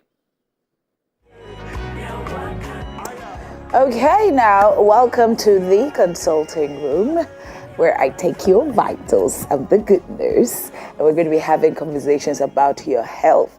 Today, if you started the show with us, I said earlier that we're going to be dealing with allergies now. But people have allergies, don't even know that they have them. They're thinking probably it's a curse or something like that. No, honey, we're going to be dealing with allergies today so that you're informed. And then when you get to the hospitals, you know the questions to ask. But let's say a big thank you to the Bank Hospital for supporting the morning show. The Bank Hospital is at Cantonment near Nafti. You want to check them on their socials, you want to call, you want to book appointments, or you can also walk in and get your health checked out.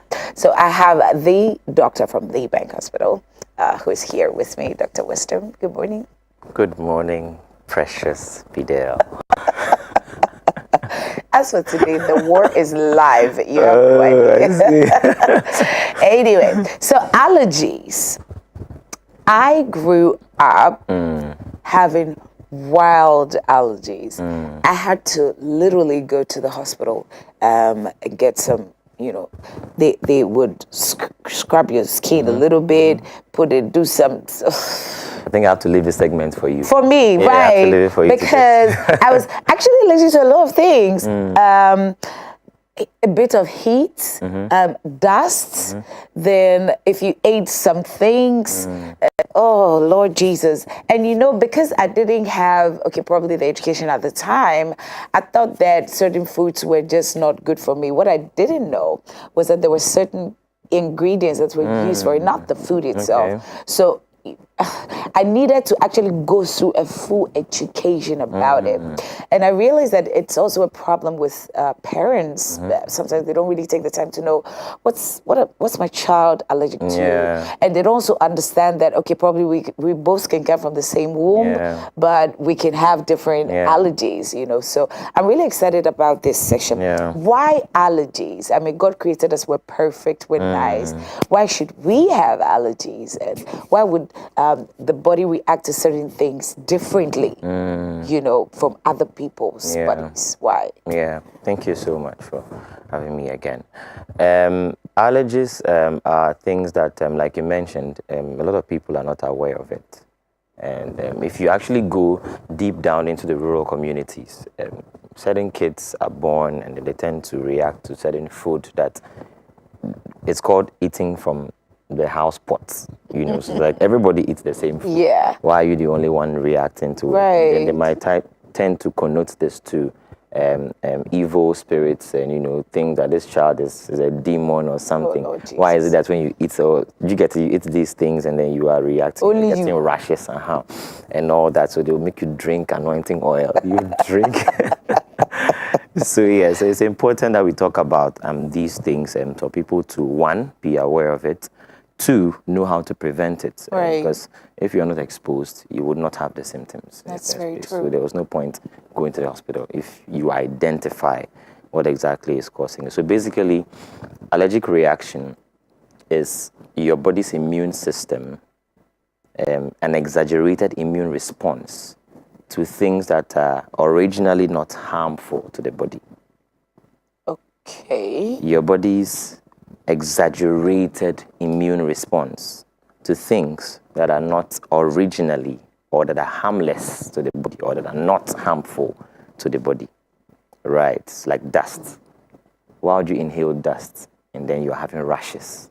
Right. It's just, exaggerated response, right? Because if you look deep down into it, let me just help us understand it, what that means. Yeah. So if you are exposed to a bacteria or a virus, let's say you go to a place where someone is coughing, and you are exposed to that. Now you inhale that. Your body recognizes that as an antigen, something that is harmful to the body. Right. And your body's immune system produces antibodies against that antigen. Right. So it's sort of like a defense mechanism to fight it. So that's why sometimes you can have a cold, but without necessarily taking treatment, you will become well. Right. That's because your body's defense system is active. It sees this foreign body, it develops soldiers, they fight that foreign body. Now, it's amazing how God made it, because it's like it has what we call molecular memory. So it knows the face of this foreign body. Yeah. So the next time it experiences that foreign body again, it already had produced soldiers specific to that particular foreign body. Right. Right. So everything that you are exposed to growing up, your body has produced specific soldiers. It's not like a police that does everything. There's a police for crime. There's a police for what are the various things that happen. Right. Why are you putting me on this spot? So God made it such a way that the body's immune system is able to produce antibodies, or for our viewers, soldiers, to fight specific antigens. Great. Right. So we don't have one antibody doing too many things. It's specific. That's what we call specificity. Right. Now, so let's say you are exposed to this cough, and let's say it's a virus or it's a bacteria, and you inhale it. Now, your body produces these soldiers or antibodies to fight them. The next time you are exposed to it, you probably have the symptoms, but because your body knows it, is able to produce those soldiers, call them back from where they are sleeping. Come, there's something to fight. They come and fight it. In 2-3 days, without medication, you are fine. Good. That is a normal immune response. Right, that's a normal immune response. And now when you come to allergies, right, there are certain antibodies we call IgE antibodies. Now this can be genetic, so you could have a genetic predisposition of producing a lot of that. Now, that antibodies, instead of recognizing bacteria, viruses, parasites, and all that, they see things that are harmless. You've inhaled a dust mite, and now that shows as harmful to the body, and they quickly release these IgE antibodies to go and fight it. It's just dust. You probably be exposed to dust every day of your life. Or maybe water. Exactly, or certain foods that you like eating. Yeah. You probably be eating every day, and you can imagine if your body keeps seeing it as foreign and wants to fight it. Now, in fighting it, what they do is that the first exposure, they say, usually is harmless. Because your body is now, trying to get known to that particular antigen. After that, the next time you are exposed to it again, the soldiers are already prepared and waiting, now ready to fight. So imagine you've inhaled dust for the first time. You've been born, you've been in the house for 6 months, 1 year. Now you are walking. Now you've crawled out. Dust reaction. Very mild. The next time you're exposed to dust again, those soldiers are already there waiting.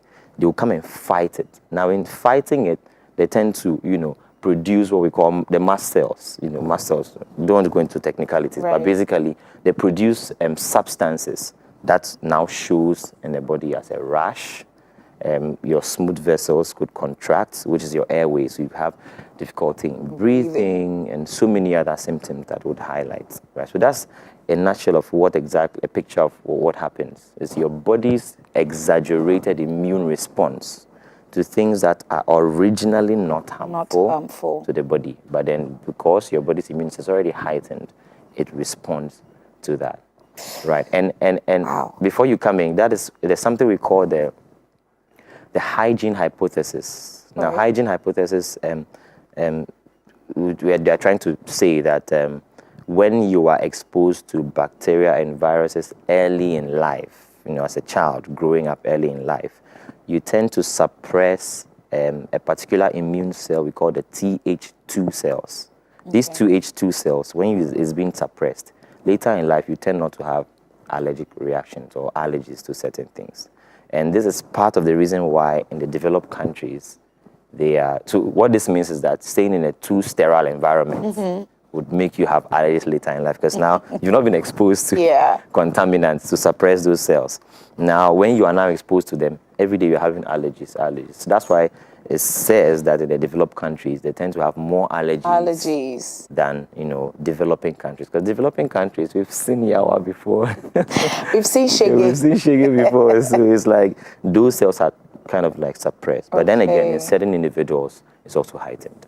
Take us through the symptoms. So I'm thinking migration is one of the probable causes of allergies on a bigger scale. Not necessarily, because I said that hypothesis is trying to tell that growing up, so let's say as a child, you're always in a sterile environment. You don't encounter bacteria, no virus, nothing to cause you to want to react. Then the moment you are exposed to them, now you are showing an exaggerated response. So migration would not necessarily answer that, because let's say you are in Africa, right, and you've been exposed to these things for a while, and now you tend to relocate to Europe. You would not necessarily, because your body, those cells, in quotes, have been suppressed. It's the Th2 cells I mentioned, known to be suppressed hypothetically, right? So you would not give an exaggerated response. But if you already have a family predisposition to producing IgE antibodies, then, it's something that's more or less like a lifelong event. So if you are allergic to dust, you'll be allergic to dust The entire for time. life. Yeah, so you just have to avoid them. I see. Yeah. Well, we'll still come back to that migration part because Yeah. I've actually seen people who didn't react to certain things until they had to switch where they work, where they live, So I think I get where you're coming from. right. Right, but let's get through with some symptoms. So when the immune system gives us an exaggerated response, you started to say that we see it on the skin, Yeah. right? Yeah. In what form? Yeah, so you could have rashes, what we call hives. So you could have rashes. It's more or less like, how do I explain this? If you could have a picture being shown on the screen, it's like, let's say you have a mosquito bite, Yeah. right? And then you scratch, you see some things form. So you'd have something similar to that. Like it's called hives, like you have those kind of rashes in your skin. And then you could also have difficulty in breathing. So you could have some things like this. Like that? Yeah, you could have things like this. You could also have difficulty in breathing, right? So you get to see people developing this in a short possible time. And then allergies are very quick. It's a type 1 hypersensitivity reaction, which means it's very fast. I Right? see. So the moment you are exposed to that very moment you start showing symptoms. Right? We have other types of hypersensitivity reaction. We have type 2, we have type 3, we have type 4. But Which might take a while. Take a while to kick in, right? But allergic reactions are classified as type 1, immediate. You were exposed to it, you're having your symptoms right away. That's really terrible. Right, so you can see on your screen. So these are some of the things that's typically in a light-skinned person, how it is shown. It might be difficult to identify this in a dark-skinned person. So you see the first image was more or less like a dark-skinned person. Yeah, So it you was mild. Exactly. But then again, they're having allergic reactions. So Right. you shouldn't take it lightly. I see. So for the symptoms, we could have respiratory symptoms. Respiratory symptoms where, let's say you're exposed to this particular antigen, and then you start having difficulty in breathing. The airway smooth muscles narrow. And this is classically what we call asthma. So people who have asthma have exaggerated immune response to things that are originally not harmful to the body. So we'll probably talk about asthma as a topic in itself. That will help. Right, so asthma is also classified as an allergic reaction, right? An immune allergic reaction. So you realize that someone has sprayed some perfume and you walk into the room, then all of a sudden you can't breathe because now the smooth muscles have become tight. So if this is supposed to be your airway and then you're supposed to breathe in, the air comes here and then go back, comes in and then go back, but now it's been narrowed. Right, so now the air comes in, it's difficult to even go back. So you hear what we call a wheeze. So that's the air trying to move out. Then you hear like a whistle sound, like a wheeze, right? That's one of it. You could also have, teary eyes. You could develop running nose. Some people might develop a mild headache, right? So we call allergic rhinitis. So you see running nose, teary eyes. I think you can see that on the screen. Right. Sneezing. Some people could be sneezing just unnecessarily, just for a brief moment, then they start sneezing. They're always sneezing. There's something in that environment that they are allergic to. So they have to quickly leave there, right? So you realize that some people walk into a room for a board meeting and start sneezing. They would not stop till they leave that particular space. Right. Into the open air. They realize that their symptoms are better now, right? So because they are allergic to something. So those are the hives I mentioned at the top of the screen. So you see rashes and then troubled breathing, wheezing. I just explained how wheezing happens. And you're sneezing all the time. And then you could also have nausea and vomiting. So if it comes to your abdomen, you realize that the smooth muscles are also contracted as well, right? Spasms in them. You could have diarrhea, especially if you are allergic to a certain food, or like you said, an ingredient in the food. In the food, yeah. Right? You could have tummy pain, you could have diarrhea, you'll be running, you could be vomiting, because most people call it food poisoning for short. But then food poisoning is another thing on its own as well. Thing. Yeah, so you are allergic to certain food. Some people are allergic to granuts, peanuts, fish. Some people don't eat fish because when certain types of certain types of fish, especially shellfish. Yeah. Oh, notably shellfish. Right? Why? Yeah. He needs special reading? It's just been identified. So let's say if we are 1, 2, 3, 4, 5, 6 people in this room, and we all eat catfish, shellfish, and you realize that catfish, nobody reacts. Shellfish. 1, 2, 3, 4, 5 people react. So it's just something that has been noted. Okay. And the reason we get to know these things is because when people come with allergies, you tell them to keep a diary, that when do you have the symptoms? Whenever you have it, write it down. Write down the place where you have the symptoms. Write down the events you were, doing, what exactly you were doing that you had the symptoms. So with time, when you see 50 people coming to your consulting room and they've had good documentation over the past 1 week of their allergic reaction, you can, trace their dots. You can, form a line and say, okay, this has been proven to cause allergies to most people. This has also been proven. Dust has also been shown. So not because there's a specific reason, but because a lot of people have shown that they are allergic to these things. I see. Yeah, some of the things are furs from pets. From pets? Right. Yeah, I think I had a terrible experience if you have a with cat, it. if you have a dog, and then you're exposed to those things, you tend to react to them. There's also what we call contact dermatitis. Contact dermatitis is if you come in contact with certain surfaces or certain fabrics that your body reacts to. Some people react to cotton. You'll be amazed. So whenever they wear anything that is cotton, they itch. Yes. So they never tend to wear cotton. So you realize that whenever there's a particular shirt that when you wear, you start itching. But it will not come to you until we say keep a diary. Now you realize that hot orange jacket, whenever you put on the hot orange jacket, there's something wrong with you. You don't really feel like yourself. You write it down. Then you tend to realize that there's a particular fabric it was made of that you're reacting to. The same way you carefully isolated particular ingredients, right? So that's what we always tell people with allergies to do. Keep a diary. Diaries are not only for, your first date. There are things people use them for. I know, right? Yes, because but that helps. You made mention of something, if it had to do with your abdomen, you could, start to have nausea and vomiting, and then a certain pain. Yeah. Are there situations where we would mistaken an allergy for an ulcer pain? Has there been anything very, like that? very good question. Because the innervation of the abdominal cavity, right, is unique.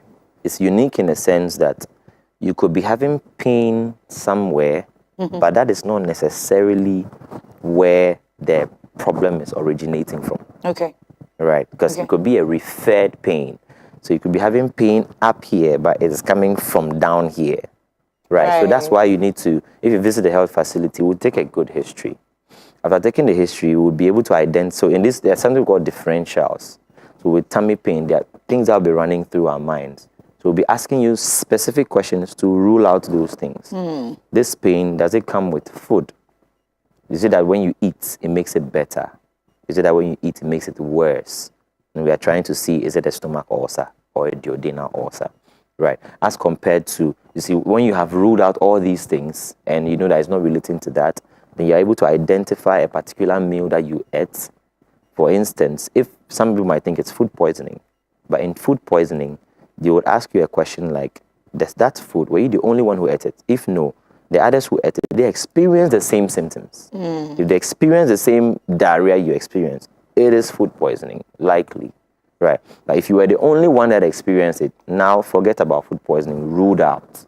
Let's focus on you. Do you have stomach ulcer? Do you usually feel this pain often when you are hungry, or rather when you have eaten? Now, if it's something that you feel often, regardless of what type of food you eat, you feel the pain, then we'll be looking at a stomach ulcer.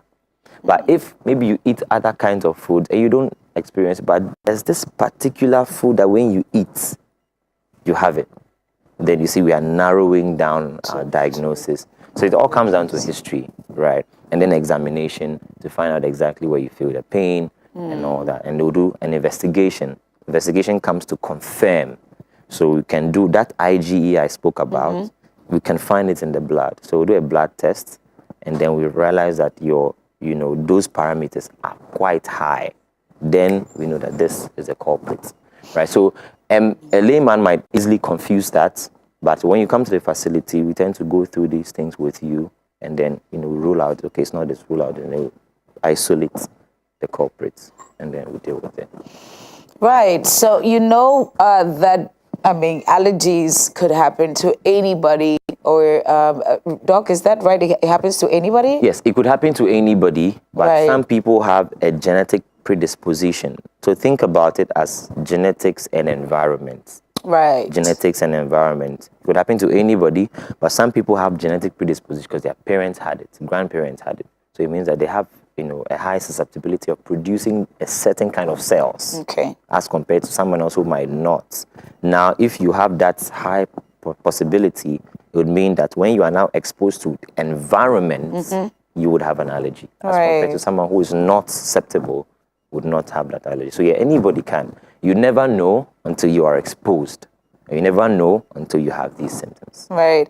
And every day we go out, every day we meet different people, every day we try different things. I know people who actually go on food tourism. They want to, taste all kinds of food made from Kenya, food made from Tanzania. These are things I want to taste, so I'm just saying by profession of faith, food made from South Africa and all of that. So we're evolving, and per our activities, these things can happen to us. So you want to go to the hospital, you want to get that checked real quick before you start drawing conclusions as in, there's an evil spirit that's boring me now. No, you haven't qualified for that attack yet. You have to hold on with that. But what is the first thing to do? First aid now. We haven't gone to the hospital yet. We feel like, okay, anytime I take this, this thing happens to me. And for some people, I'm imagining that some people's reaction will be more than others because of probably your immune system might not be as strong as somebody else's own. So your reaction might be more dangerous than mine. What are the basic things that we should do from home, even before we get to a facility? Okay. So before I would highlight that, let me just mention the two extremes of allergic reaction. Right. What we have just described so far is the typical allergic reaction, the, in quotes, normal allergic reaction.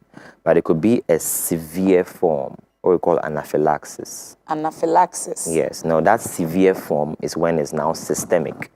Now, the bigger vessels in your bodies have dilated. No, you're exposed to a certain allergen. Those vessels have dilated, and then your blood pressure will drop. You can become confused. You could even trip off. Right. So that's anaphylaxis. You could have swelling of your mouth, your lip, your eyes, your face, your airway could be swollen. You would have difficulty in breathing. It could even lead to death if not intervened. Right. Because you mentioned what to do. That's why I want to bring that in. Right. Now, for the mild forms, the rashes and all that, the first thing to do is to identify whatever is causing it. Let's say whenever you walk into your bedroom, that's when you have it. It's mild, so it's not very alarming. The first thing you do is identify and avoid. So that's the first thing, avoidance. Right. So if you notice that whenever you call the guys to mow your lawn, that particular day you have difficulty in breathing, you develop some rash, you start scratching, So whenever you call them, rather every week you're mowing your lawn, but that particular day you have that, avoid it. Whenever they're mowing the lawn, stay away from it, go somewhere else. So avoidance is the first thing to do. Like I mentioned, the first exposure is quite mild, but subsequent exposures become, very heightened. So you want to avoid it. Now, if you're experiencing the severe form, which is anaphylaxis, there's usually, if you come to the hospital and then we identify that this is anaphylaxis, most of the time, some people have an EpiPen. Oh. It's an adrenaline EpiPen. It's self-administered. Right? So when you notice that maybe you have a child who has been diagnosed with anaphylaxis, especially when it's exposed to certain meals, and maybe you are called from home because of course, at home you will not prepare those kind of meals for him. But you have no control if he goes to a party. Right, or you have school. No control if he's in school. Even in school, you could tell them that, please don't give this. But if they change the staffing, you realize that maybe someone will just give it to your child. And then you'll be called. Your child is swelling up. Your child is having difficulty in breathing. You get it? And in those cases, you would have to leave the EpiPen with them. You have to be taught how to use an EpiPen, right? So in those cases, as an emergency, you want to self-administer the EpiPen. You can do it even through the clothes. You don't have to, undress and all that. You just have to give a jab and then to administer the dose. Is it painful? I haven't used one before, but I think that once it's going through your skin, it'll be a bit painful. But at that point in time, you don't care about pain. You care about breathing. You care about living. That's right. More than pain, right? So it's quite user-friendly. But for the mild forms, if you identify that and you come to the hospital, we can give you antihistamines. Right. Antihistamines would calm down. And those abuse, I'm asking a personal question. That what? Whether we abuse the antihistamine, because for some people they take I don't want to mention the names so that people go and buy it. You can take that in the morning, mid-morning, afternoon, because the reaction is terrible. Yeah. Water doesn't sort it out anyway. Water? Yeah. Not necessarily. Really? Nah. Okay. Because I mentioned the whole physiology of it, right? It's a whole degranulation of certain chemicals. So if you drink water, it wouldn't take them back, you see. Yes, so antihistamines will do that magic. But that doesn't mean that you should always take, like I mentioned, the first thing to do is avoid. So if you notice that someone bought you a very expensive perfume or cologne, and whenever you use it, or whenever your partner uses it, you have that, and you want to still be in that room, they use it, then you take antihistamine. Then the next day you take antihistamine, then you're abusing it. Then you know that you are just clearing the cobwebs in the room. The spider is still there shooting the web. I know. You've got to kill the spider. Right. Anyway, so this is just the start of it. I'm very sure by next week we would have a full, a tapestry of what it means to have allergies and what to do. But now, even today, I think the education is deep enough. You know that it has to do with your immune system overreacting to stuff that's happening to you, stuff that you've eating. So it's things that you've eaten or things that you're exposed to, and you want to get to the hospital, you want to get that checked. If you notice that you've had a bit of rash, there's a cold, stuff that you're uncomfortable with, and you want to you have reddened eyes or teary eyes, you have a rash on your skin, or this that looks something. I don't want to use an mpox, but that's how it's looking. You have a red pattern on your skin, and all of that. You are itching uncontrollably. You want to get to the hospital and get that really checked, because your skin is your first dress, so you want to protect that, right? Okay, so I think this conversation is not ended, but we would give you the chance to ask questions. So you would have to drop your questions on our socials, mainly Facebook and YouTube, so that by the time the doctor comes again, would ask all these questions, stuff that are worrying you. I'm sure on Thursday we'll do Ask the Doctor, and then you can also call in and ask all the things that are necessary for your health. And thank you so much, Doctor, for coming through today.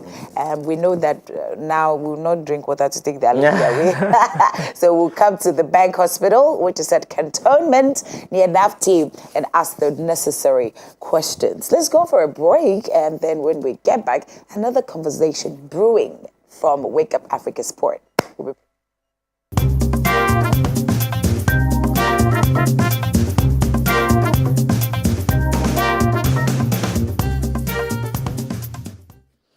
And that was great information for your consumption about allergies. I know that you have lots of questions. And so on Thursday, we'll take all your questions. You can ask the doctor anything that bothers your mind.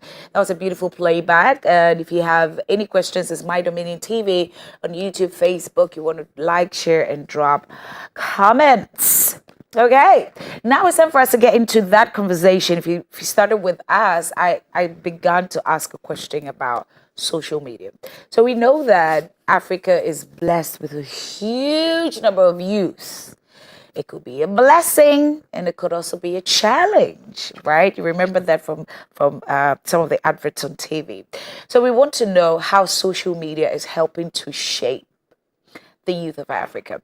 And we have in studio Ya Isuama Afran Okese. Got that right. Right? Yeah. Right. I needed to take my time, okay? Because I mean, I would also want that when I go somewhere, somebody's like, oh, no, I wouldn't like that. So, yeah, very beautiful. And she's a communication and digital marketing expert. Hi, my lady. Hi, how are you? I'm great. And I'm going to say this again. I love your hair. Oh, thank you very much. Okay, social media. Tell me, how was your life like before you knew of social media? Wow. So I've known of social media since I was a child. I'm literally a Gen Z, so I grew up with the social media. I see. Right from the scratch till now, I've been doing social media for a very long time. So I don't know what life was like before social media. Maybe I can come for just from you. I know, right? Well, okay, now I feel so big, like big auntie. Life before socials, yeah, I know. I can tell you all the big people, not Gen Zs. Koku is the one who would think that I'm a Gen Z. Okay. We can tell you that a few things. I mean, life was good until we met social media. Even better than now? I don't know how to put it, but we can still manage. But then social media is really great. I know that you've been talking about lots of people, also because you're a communicationist, and now it's become a big thing. People go to market on social media. People live their lives on social media. People are parented on social media. People take marital counseling from social media. People even go for divorce parties on social media. Everything literally happens on social media for people. Right. Do you think that Africa is using it wrongly? Or we could actually use it, or we could do something better about it, looking at the life of the youth now? I think that I would not say wrongly. I think we're getting there. So there was a statistic that was done by Jopo in 2023 that said that 74% of African youth use social media, and from there they pick up whatever they see or hear from there to shape their lives. And so I would not put it that we are doing it the wrong way. I think we are growing, and the social media space is currently still growing in Africa. Apart from like the other countries in the Western world, Africa is really growing. There was also another statistic that said that African youth, there are about 380 million people on social media. So you know that you cannot, get away from it. You would have to get on it. And we are using it for, I think, the best reasons. I've seen a lot of stories, a lot of life-changing moments. The other time I was looking at Chef Abby. She recently went to France for the Canes this thing. And I look at Abby from where she started from. I've been following her for a very long time. From where she started from, she's a content creator. She cooks Ghanaian food, and she tells great stories with it. And for someone like this, it's something that we could all emulate. She's telling great stories. She's showing African culture to other people, and she's doing it the right way. And these are some of the things that you see on social media, and you're like, okay, we are using it the right way. It is right now in Africa. It is a $5 million industry when it comes to social media influencing and all of that. And so we are getting there. There are some excesses, yes, right? But then a lot of people are using it for a good way, and we are growing, and there are a lot of people in social media that's making a lot of money from it. And so, I mean, if you're making money the right way on social media, I think you're on the right Which one is the right way? Because some people should have the body to make the money. I know I'm preaching right there. True, right? True. Yeah. You see, earlier when I was talking, I said that there are some excesses, in there, but there are some people that are doing great with social media. I think for Africa, our background, our culture is a bit different from what we are seeing on social media. And so for African youth, what we can do is just, learn discernment, learn how to differentiate. One thing that my mom would always say is that remember who you are. You are an Afranokese, and so remember that there are certain things that Afranokeses would not do. And that same thing applies when you go on social media, you know. There are certain things that you should not do. You need to take a pause before you post whatever content that you want to post. You need to take a pause before you consume whatever content that you're trying to consume over there. And that is how you differentiate between some of these things. There are some wild things going on there that, you know, and right now, because it's not X-rated, you know, even kids are seeing some of the things that you're not supposed to see. Right. Just with proper guidance and digital literacy, I think that we can be in the right direction and we can encourage other people to, you know, get on it and make money from it. Well, I think that by the end of this program, you would have to teach us exactly what we should do because, you see, every day people are on their phones, right? And so the temptation of going to places that you shouldn't even go. Yeah. But let's get to the business side of it. You are a communicating person and you've had, you know, relation with businesses, many companies and all of that. Tell me how you're able to drive, you know, sales through that using social media. So the first thing I would say is that be authentic, right? If you're a company, be authentic. That is one of the best ways that you could grow organic followers. Yesterday I saw a video from one of the content creators and he was saying that if you are only into building your company on social media through unorganic ways, you would have the numbers, you probably have the likes, but you will not have the sales. So try to be authentic with what you're doing, grow genuine following, and try to humanize your brand. That is one thing that I tell any company that I've worked with. Try to humanize your brand. And that's one thing. How should they do that? So you should not just focus on selling. You know, I saw a law company in the US where their content was just about who the boss is and what the boss likes to do. You go on their page and you never see law stuff. Like there is never law stuff there, even though they are a law firm. They've humanized the brand in such a way that people could really connect to who the man is and then like relate to them. It's easier for them to say that, okay, if I'm in the US, this is the person I want to go to. I'm sure most of us know Dr. Miami too. Yeah. Dr. Miami started and it wasn't about his doctor stuff or his, what do we call it? The surgeries that he does, yes. It was just following trends, being human, trying to relate to us and all of that. And now we all know him. I'm not thinking of getting BBL, maybe someday. Lord Jesus, I'm saying hallelujah. But, you know, if I get to that point and I want to go do it in the US. He's somebody that you'd want to Yes, go to. he's somebody. So you're thinking that first off, companies get it wrong by just wanting to drive sales by social media for sales sake. For sales sake. So it has to be organic following, right? Yes. How do we generate organic following? Because I see something point, something likes. You know, and that already scares me if I want to start a company. I'm seeing this as a competitor. Okay, I want to sell blue dresses. I see that you're in a blue dress and you have like 50 million points, something likes, right? It might be not organic. So how do I'm a company, I'm probably starting off. How do I generate following steadily to get to that point? So the first thing is that comparison is a very bad thing. That is the first thing that I want to say. It happens on socials. I'm sorry, but comparison is, you know, when we're young and some of our parents, our guardians would say that it's the same thing that's happening on social media right now. There's a lot of comparison. Just know that there are some companies that they've been there since even before we were born. Right. Stanley only hit last year, I think 2 years ago.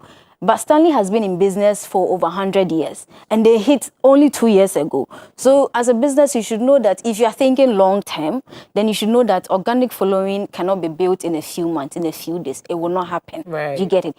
And the algorithm is not really stagnant. It changes. There are certain things that you do that would push your contents. You wake up and you have millions of followers, thousands of followers, and you're surprised. Like I said, just be organic with what you do. Try to relate to the people, to your audience. Let them be emotionally attached to you. So it will be easier for them to think about you and then, like remember you in times of when they want to purchase something like that. I watched the Dove Real Beauty campaign. Yeah. And ever since I watched that I watched that campaign, in my head, every time I'm thinking of going into like buying skincare or whatever, it is Dove that I'm thinking of, because that campaign really made me relate to the brand emotionally, physically, and then psychologically, right? And so if you're a brand and you're looking on, driving sales sometime, right? Don't look at the now. Stop comparing yourself. Build your brand small. Try to be relatable. Put good content out there. Say things that if you're targeting Ghana, then Ghanaians can relate to.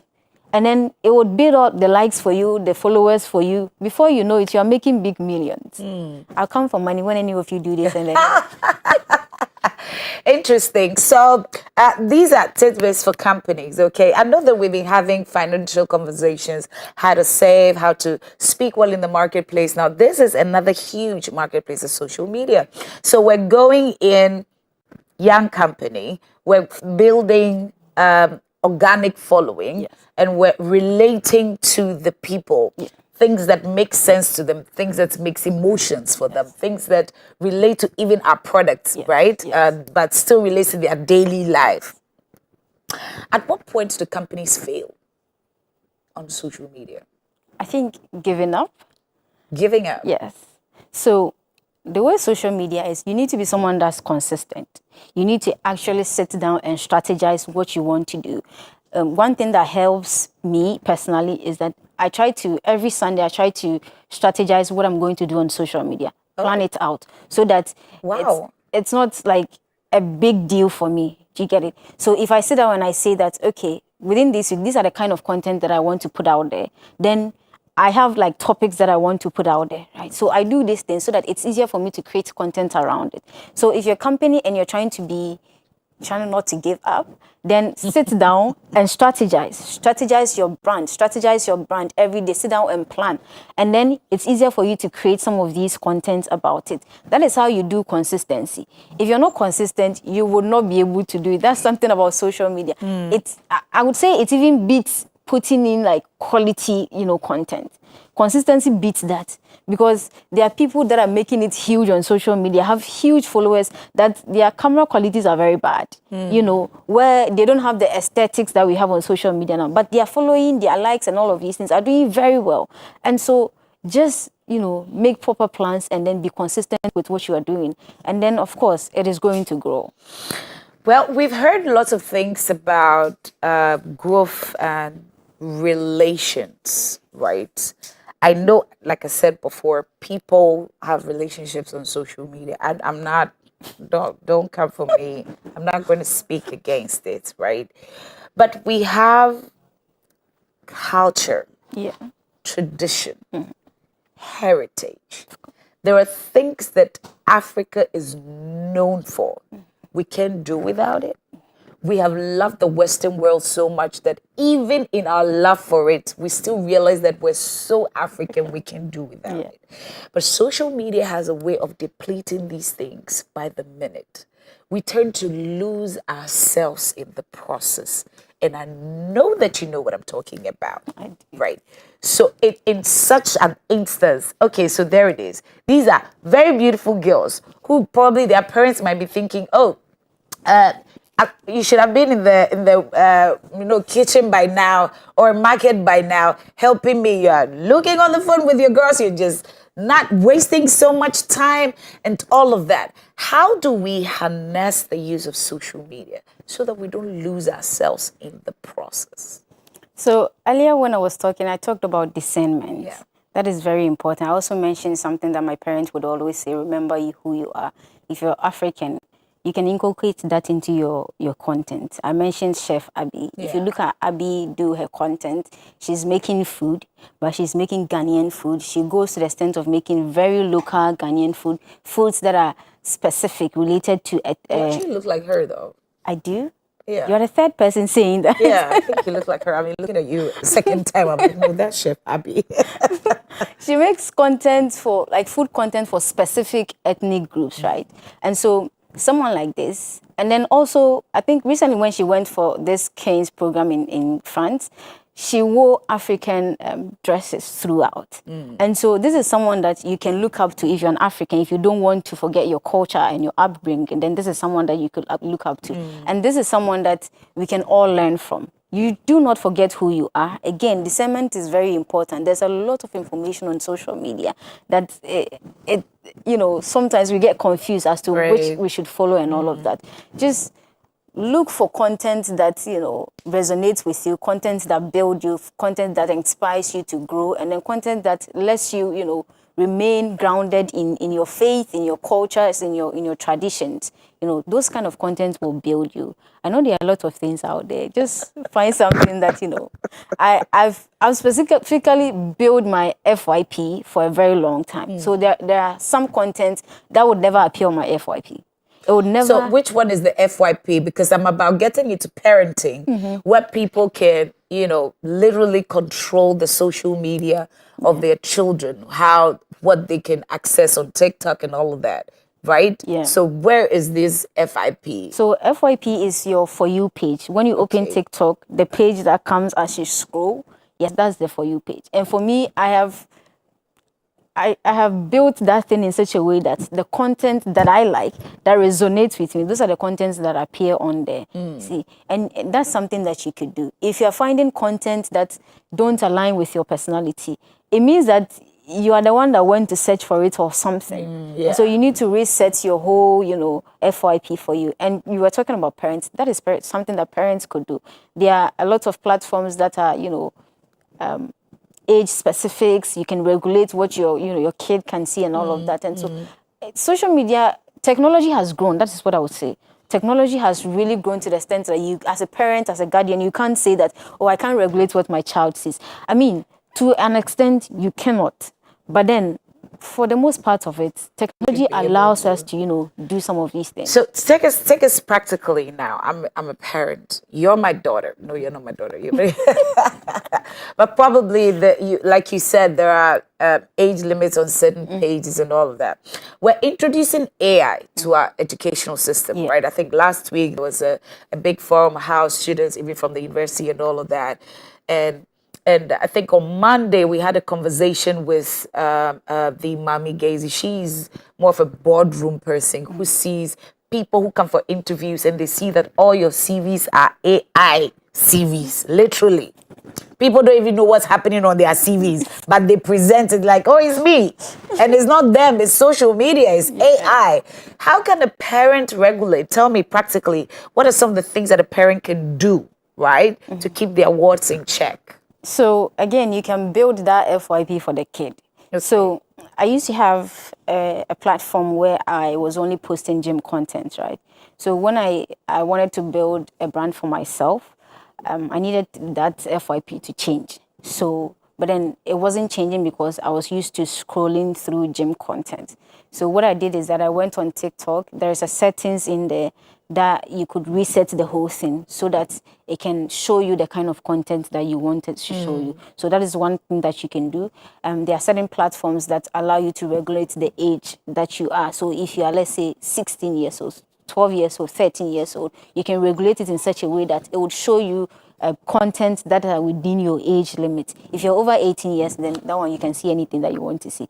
But then for parents, you can regulate some of these things. Just try to learn about these things. Social media is not something that we could do away with. It has come to stay. It is a $500 million industry. Right. You just need to learn about it and then learn how to regularize it for your children. Let them use it for, the good stuff. We always say that the Chinese are building things for their country. And what are we doing? It starts from the parents. Learn about it. Don't say that I'm too old for these things. Otherwise, there is nothing you can tell me that I would listen to because you have no idea what it is as a parent, right? So parents also need to learn about these things so they are able to regulate for their children. Do you have anything that, as I'm a parent, and I can, remotely check what my child is doing on my phone? Is it like a clone system or something? Yes, there are all of these. Like I said, technology has grown. See, you have so you know some of these things that parents can do, like practically. I really want the practicality of it. No, right now I don't. I don't know how, but I know that you can clone phones. Okay. You can clone WhatsApp. You can clone all of these things, and then you could. These platforms also allow you to log into different, phones. So if you have a laptop, if you have a phone, if you have a tablet like this, you can log into your child's account so that you see what your child is saying every day. That way you can also regulate, how, it's going. Well, I know that you have questions. I have lots of questions. I'm just being nice because, we already know the social media is not going, it's not blah, blah, blah, all of that. There's a medical side to it. We had a conversation, I think somewhere in February or in March thereabout, where we started to talk about how social media makes and unmakes marriages, and then we looked at there's a medical side to it where there's that I don't know the medical word for it. I don't know, as dopamine or something that regulates stimulates your fun. Right, so the more you keep pressing, the more there's a fun to it. There's also the medical side to it. I think that would have that covered, but this is more of the communication side of it, how businesses can make it work. And the phone lines are open. You can call in if you're a business owner. You want to know how to use your social media to make it work, because the lady is making a lot of money out of it. So how can you make money out of it? How can it help your business? How can it help your personal life, if in your educational life? Then you can call in and ask these questions, right? Right. Okay. So tell me the challenges, right, in your line of work. You're doing communication, you create content and all of that. What are some of the challenges that apply to even your real life?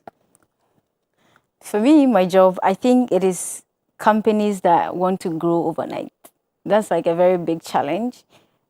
Social media, again, we want to build organic following. It's not a 2 weeks thing. It's not a 3 weeks thing. Sometimes optimization of your platforms takes like a week or two to even do it. And so companies wanting to grow overnight is something that is a big challenge for me, and I'm sure for other digital marketers around. It does not happen overnight. It is something that it is strategy, well planned. It takes a bit of time to, grow it. And so that is one of the challenges that, and then I think information dissemination is Tell also me about it. one of the biggest challenge. Trying to find what is true and what is not true, what is happening and what is not happening, and all of that. There's a lot of wrong information on social media. People are spreading a lot of false information on social media. So actually sitting down to dissect which one is actually true, which one is, is also a challenge, because there's too much of them that it takes a long time to sit down and then decipher which one you should go with and all of that. Yeah. I see. That's really great.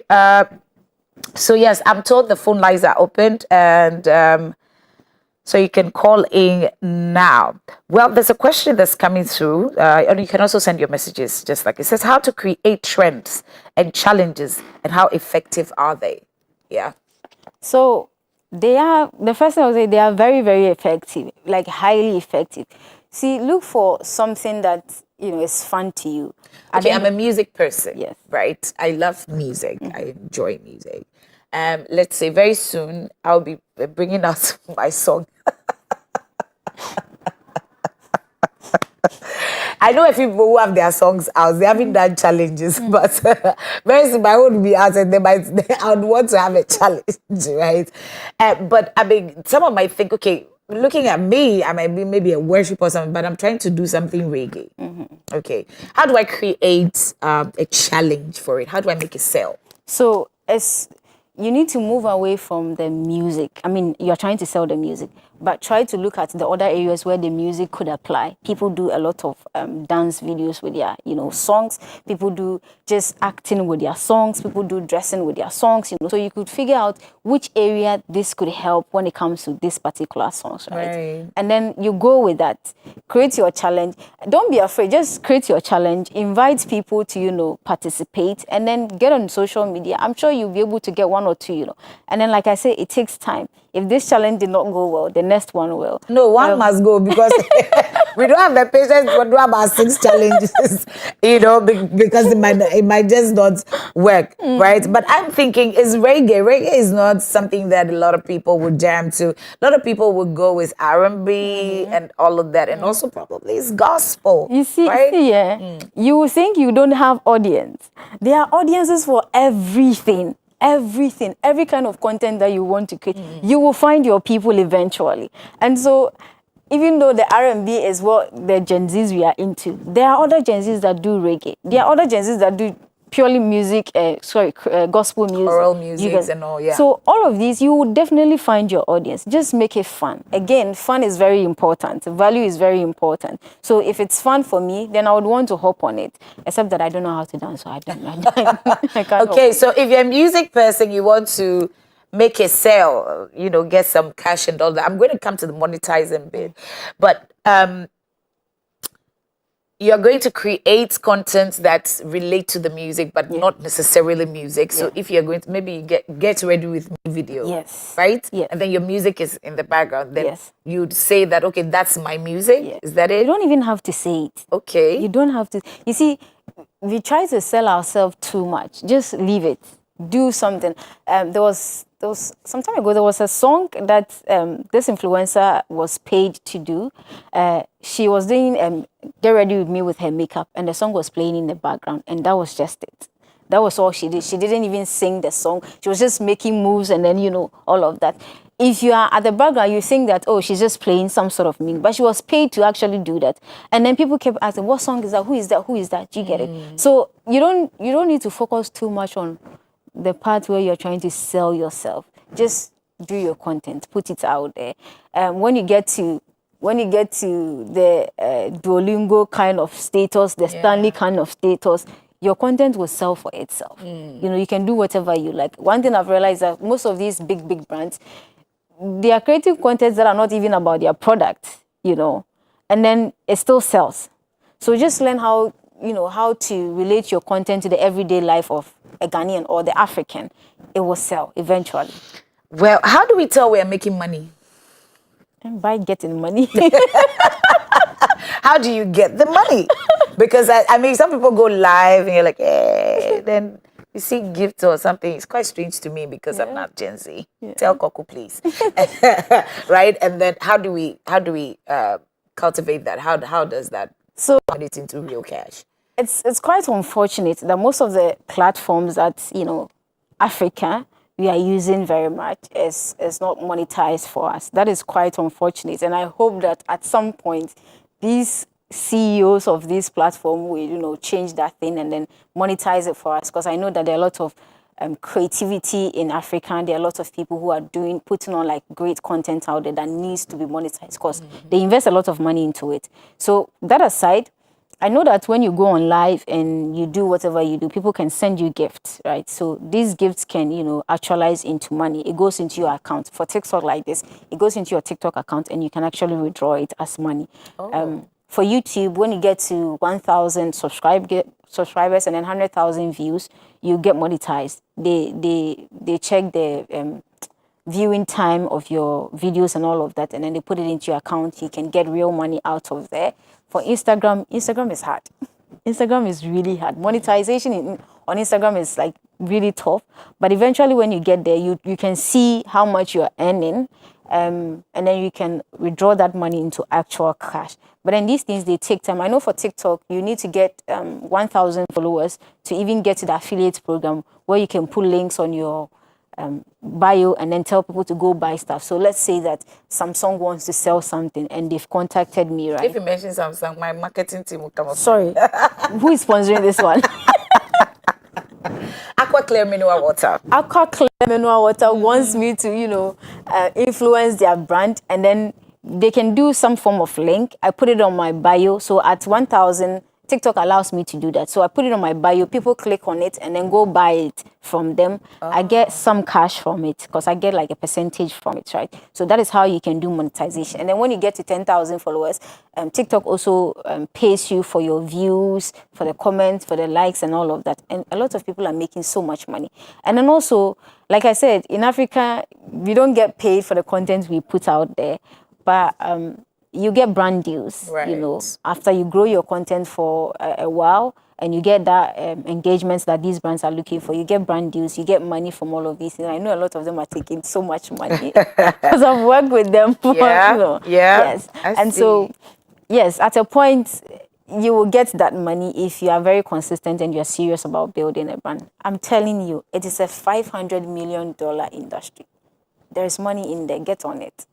Well, a few times I would watch some channels, international channels, and then you see someone doing something amazing in Nigeria, someone doing, I didn't even know that we could use waste, I think plastic waste, for desk and all, but there's this guy on Facebook who is doing the social media, just, opens up the business and all of that. But let's come to our faith. You're Christian, right? Yeah, yeah. Has it helped? Social media? Yes. I would say yes. It has helped you? Yes, it has. In your faith? Yes. You haven't left the Bible? Your Oh. Bible is not on a date on Sundays, and after that, it goes No, I have the Bible on my phone. But I mean, I really want to know. I mean, from your conversations and all of that, these are real time things. We saw early days. I mean, the Bible, people would sit with their raw Bible, taking notes, studying. Like in the days of Paul, when there's a church called the Church of Berea, they said that they'll go back into the scriptures and find. We don't get that lately, do we? So okay, let me use COVID-19, right? If there was no technology, it means that we would not do church for like a whole year, right? Well, yes. Yeah. I see people share the link at 12 a.m. every time. I don't want to mention names so that, but yeah. I see people share the link every night at 12 a.m. That is a way of spreading the gospel. It has just become easier for us to, learn as Christians. I have my Bible on my phone. I have everything that I will need on my phone. It's easier for me to just open it and then read whatever that I want to read. It's also easier for me to seek explanations to these things. If I don't understand a certain verse in the Bible, I could just copy it and then paste it on either Chat GPT or something for better explanations. Do you get it? And it's easier for me to get in contact with spiritual leaders and all of that. Before, if I want to meet my spiritual leader, I have to wait till Sunday and then go and meet him. You have to pay for counseling and join a queue. But right now, I can just pick the phone and call him or WhatsApp him and then ask him questions about these things. So for a large extent, it has really helped. But like earlier, you were saying that there's that kind of addiction there where we kind of forget about that side and then want to look at the other things. And then there are distractions too. Yes, that is very true. For me, I got my second degree online, right? So I did online education. So when I'm studying, you see a lot of distractions come there, a lot of notifications there. Google is telling you that someone has posted, all of that. There's a lot of distractions that come with it. And I think that, yes, and the best way would be to have like the hard copies of the Bible and then read. But then we are growing. We are growing. Things are changing. We need to change with the system. Just let's not forget to be grounded in, our Christianity and in our faith. And remember, whatever you're putting out there, it is a reflection of where you're coming from. You can't say you're a Christian and put certain contents out there. We would judge you. Even though the Bible said don't judge, but we would definitely judge you. So just make sure that, being a Christian is who you are, even on social media. Yeah. Well, how then do you teach? We've been talking about mental health from the month of, I think, May. And lots of people have not been able to recover from the damage that social media might have caused them. I remember there was this, was it young guy? No, a young lady who did some sort of something. And then they put her in prison. She came back 2 weeks ago. She did a video, put it online like, yo, I'm back like I never left. I know you know who I'm talking about, right? Let's talk about this thing and the impact it has on mental health of the youth.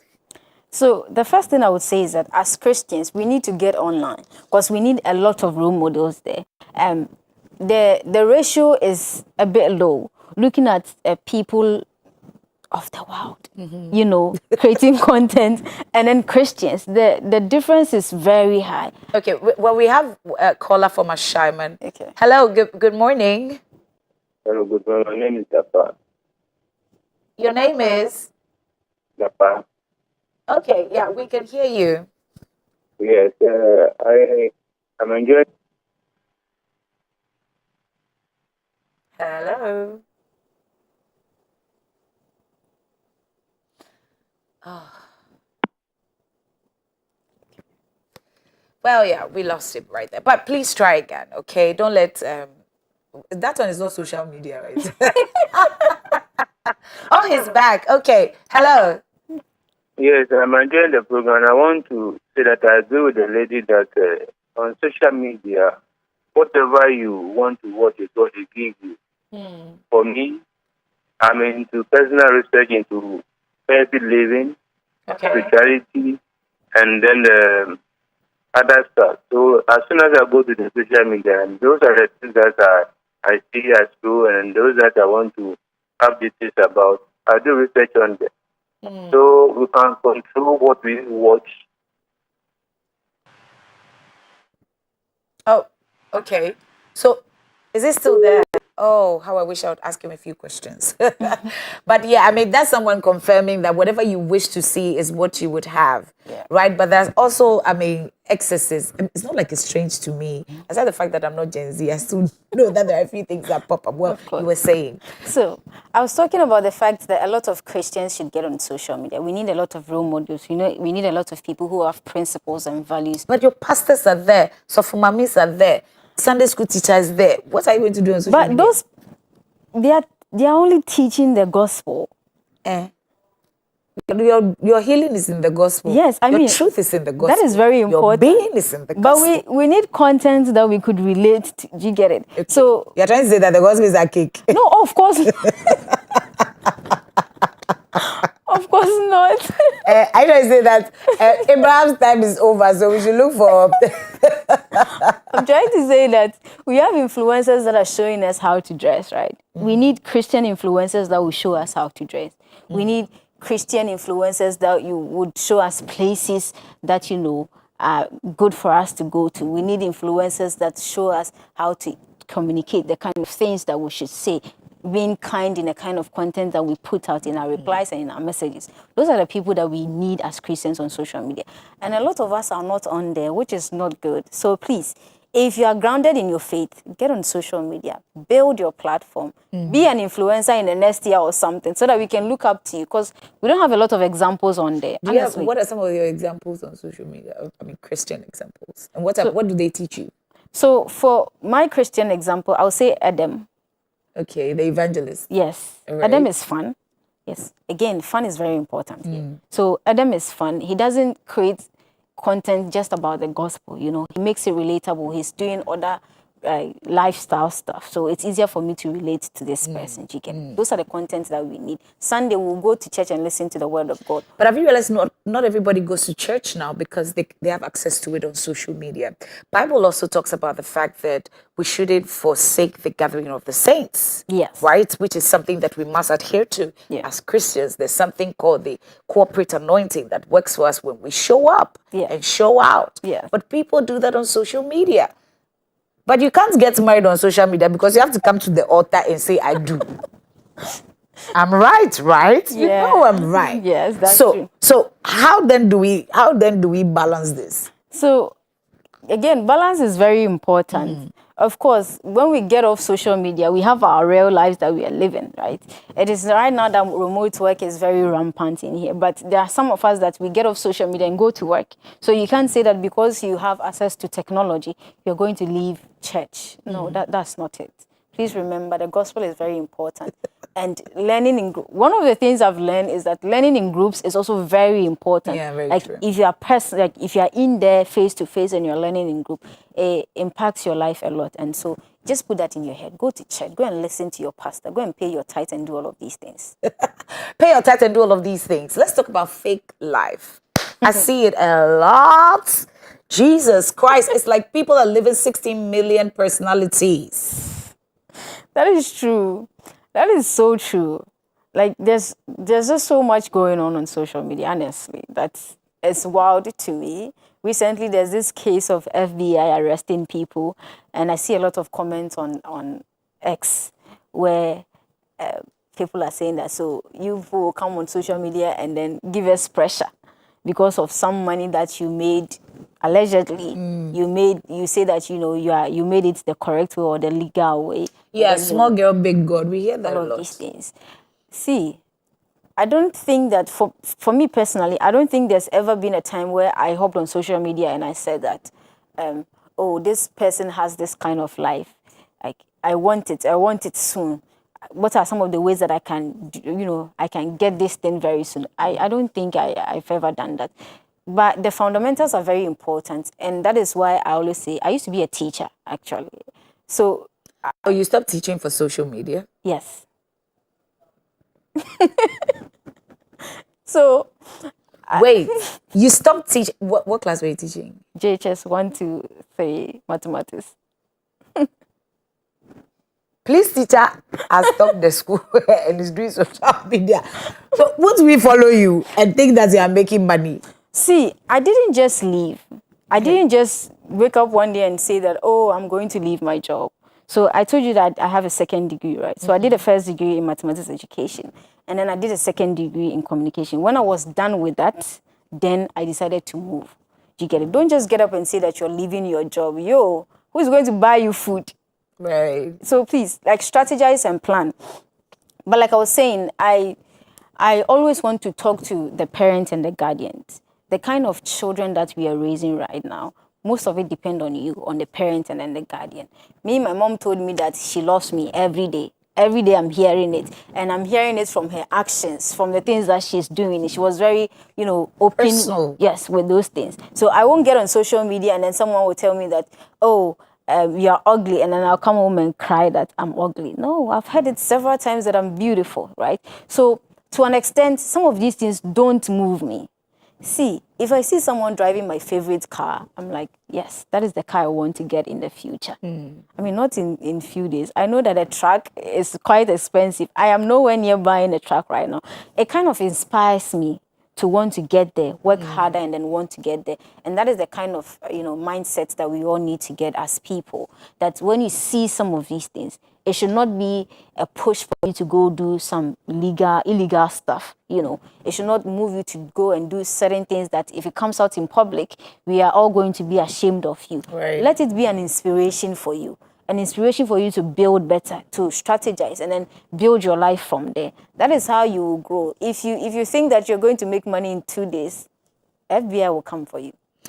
Well, FBI is planning to probably come for a lot of people. But there's one thing that you need to know, that even as I said yesterday, we were told that in the US, they actually put a ban, stopped the application to certain schools, universities, and all that. So now you have to make your social media public, right? So that if the school is able to find information from there, something that does not compromise on their democracy or their governmental policies, then they can allow you to come to school.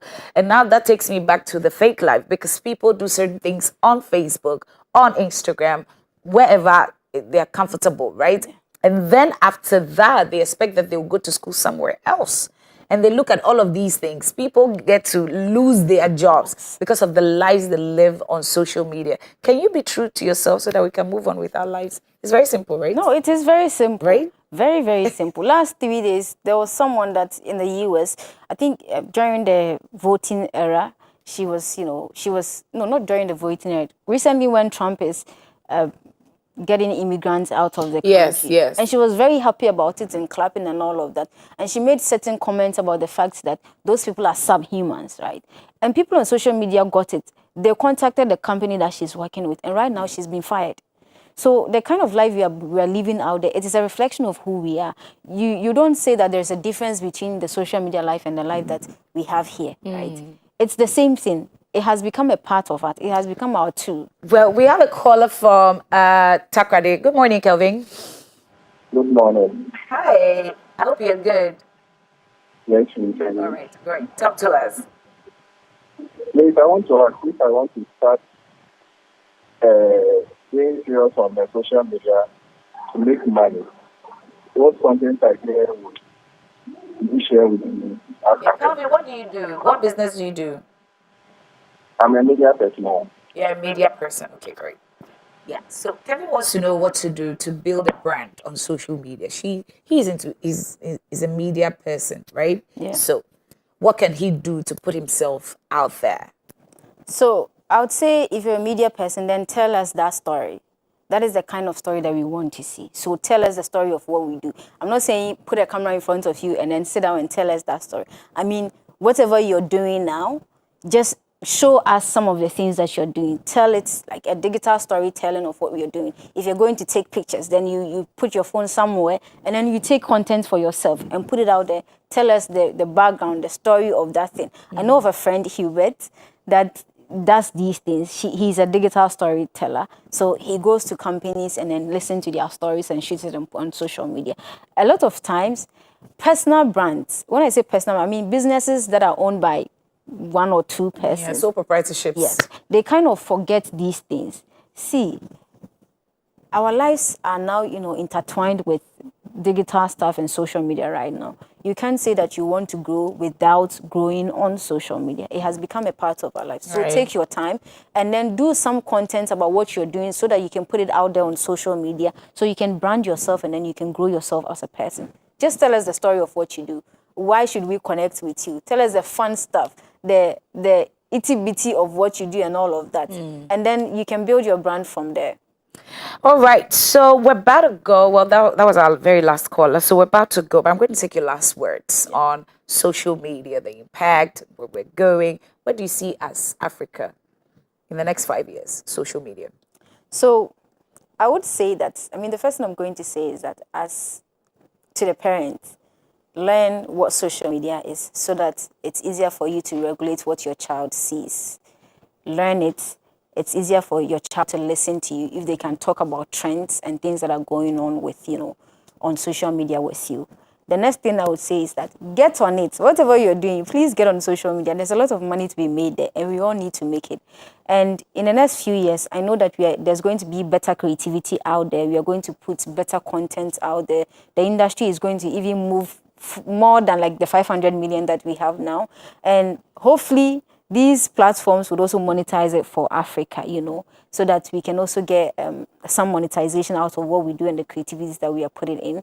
And again, it's just going to be, some small community for us in Africa. It already is, but as we are growing, it's going to be easier for us to get into information, get to know what's happening in other countries. Yesterday, someone said that we are witnessing war on our phones.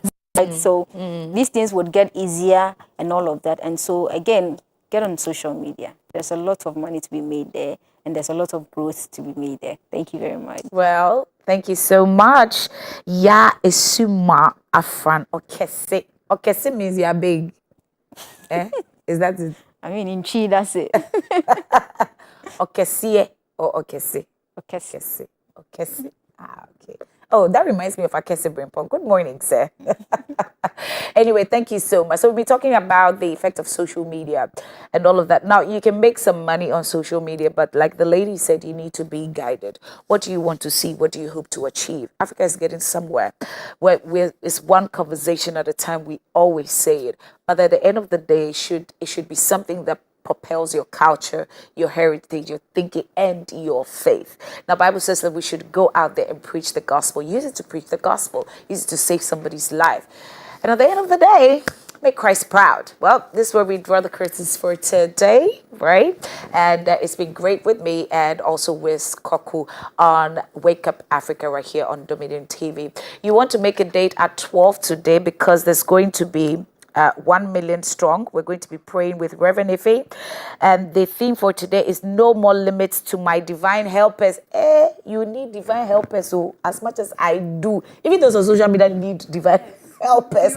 So we need to join this wagon today. You can join on socials also. It's Global 1 Million Strong on YouTube, on Facebook. It's at 12 p.m. today.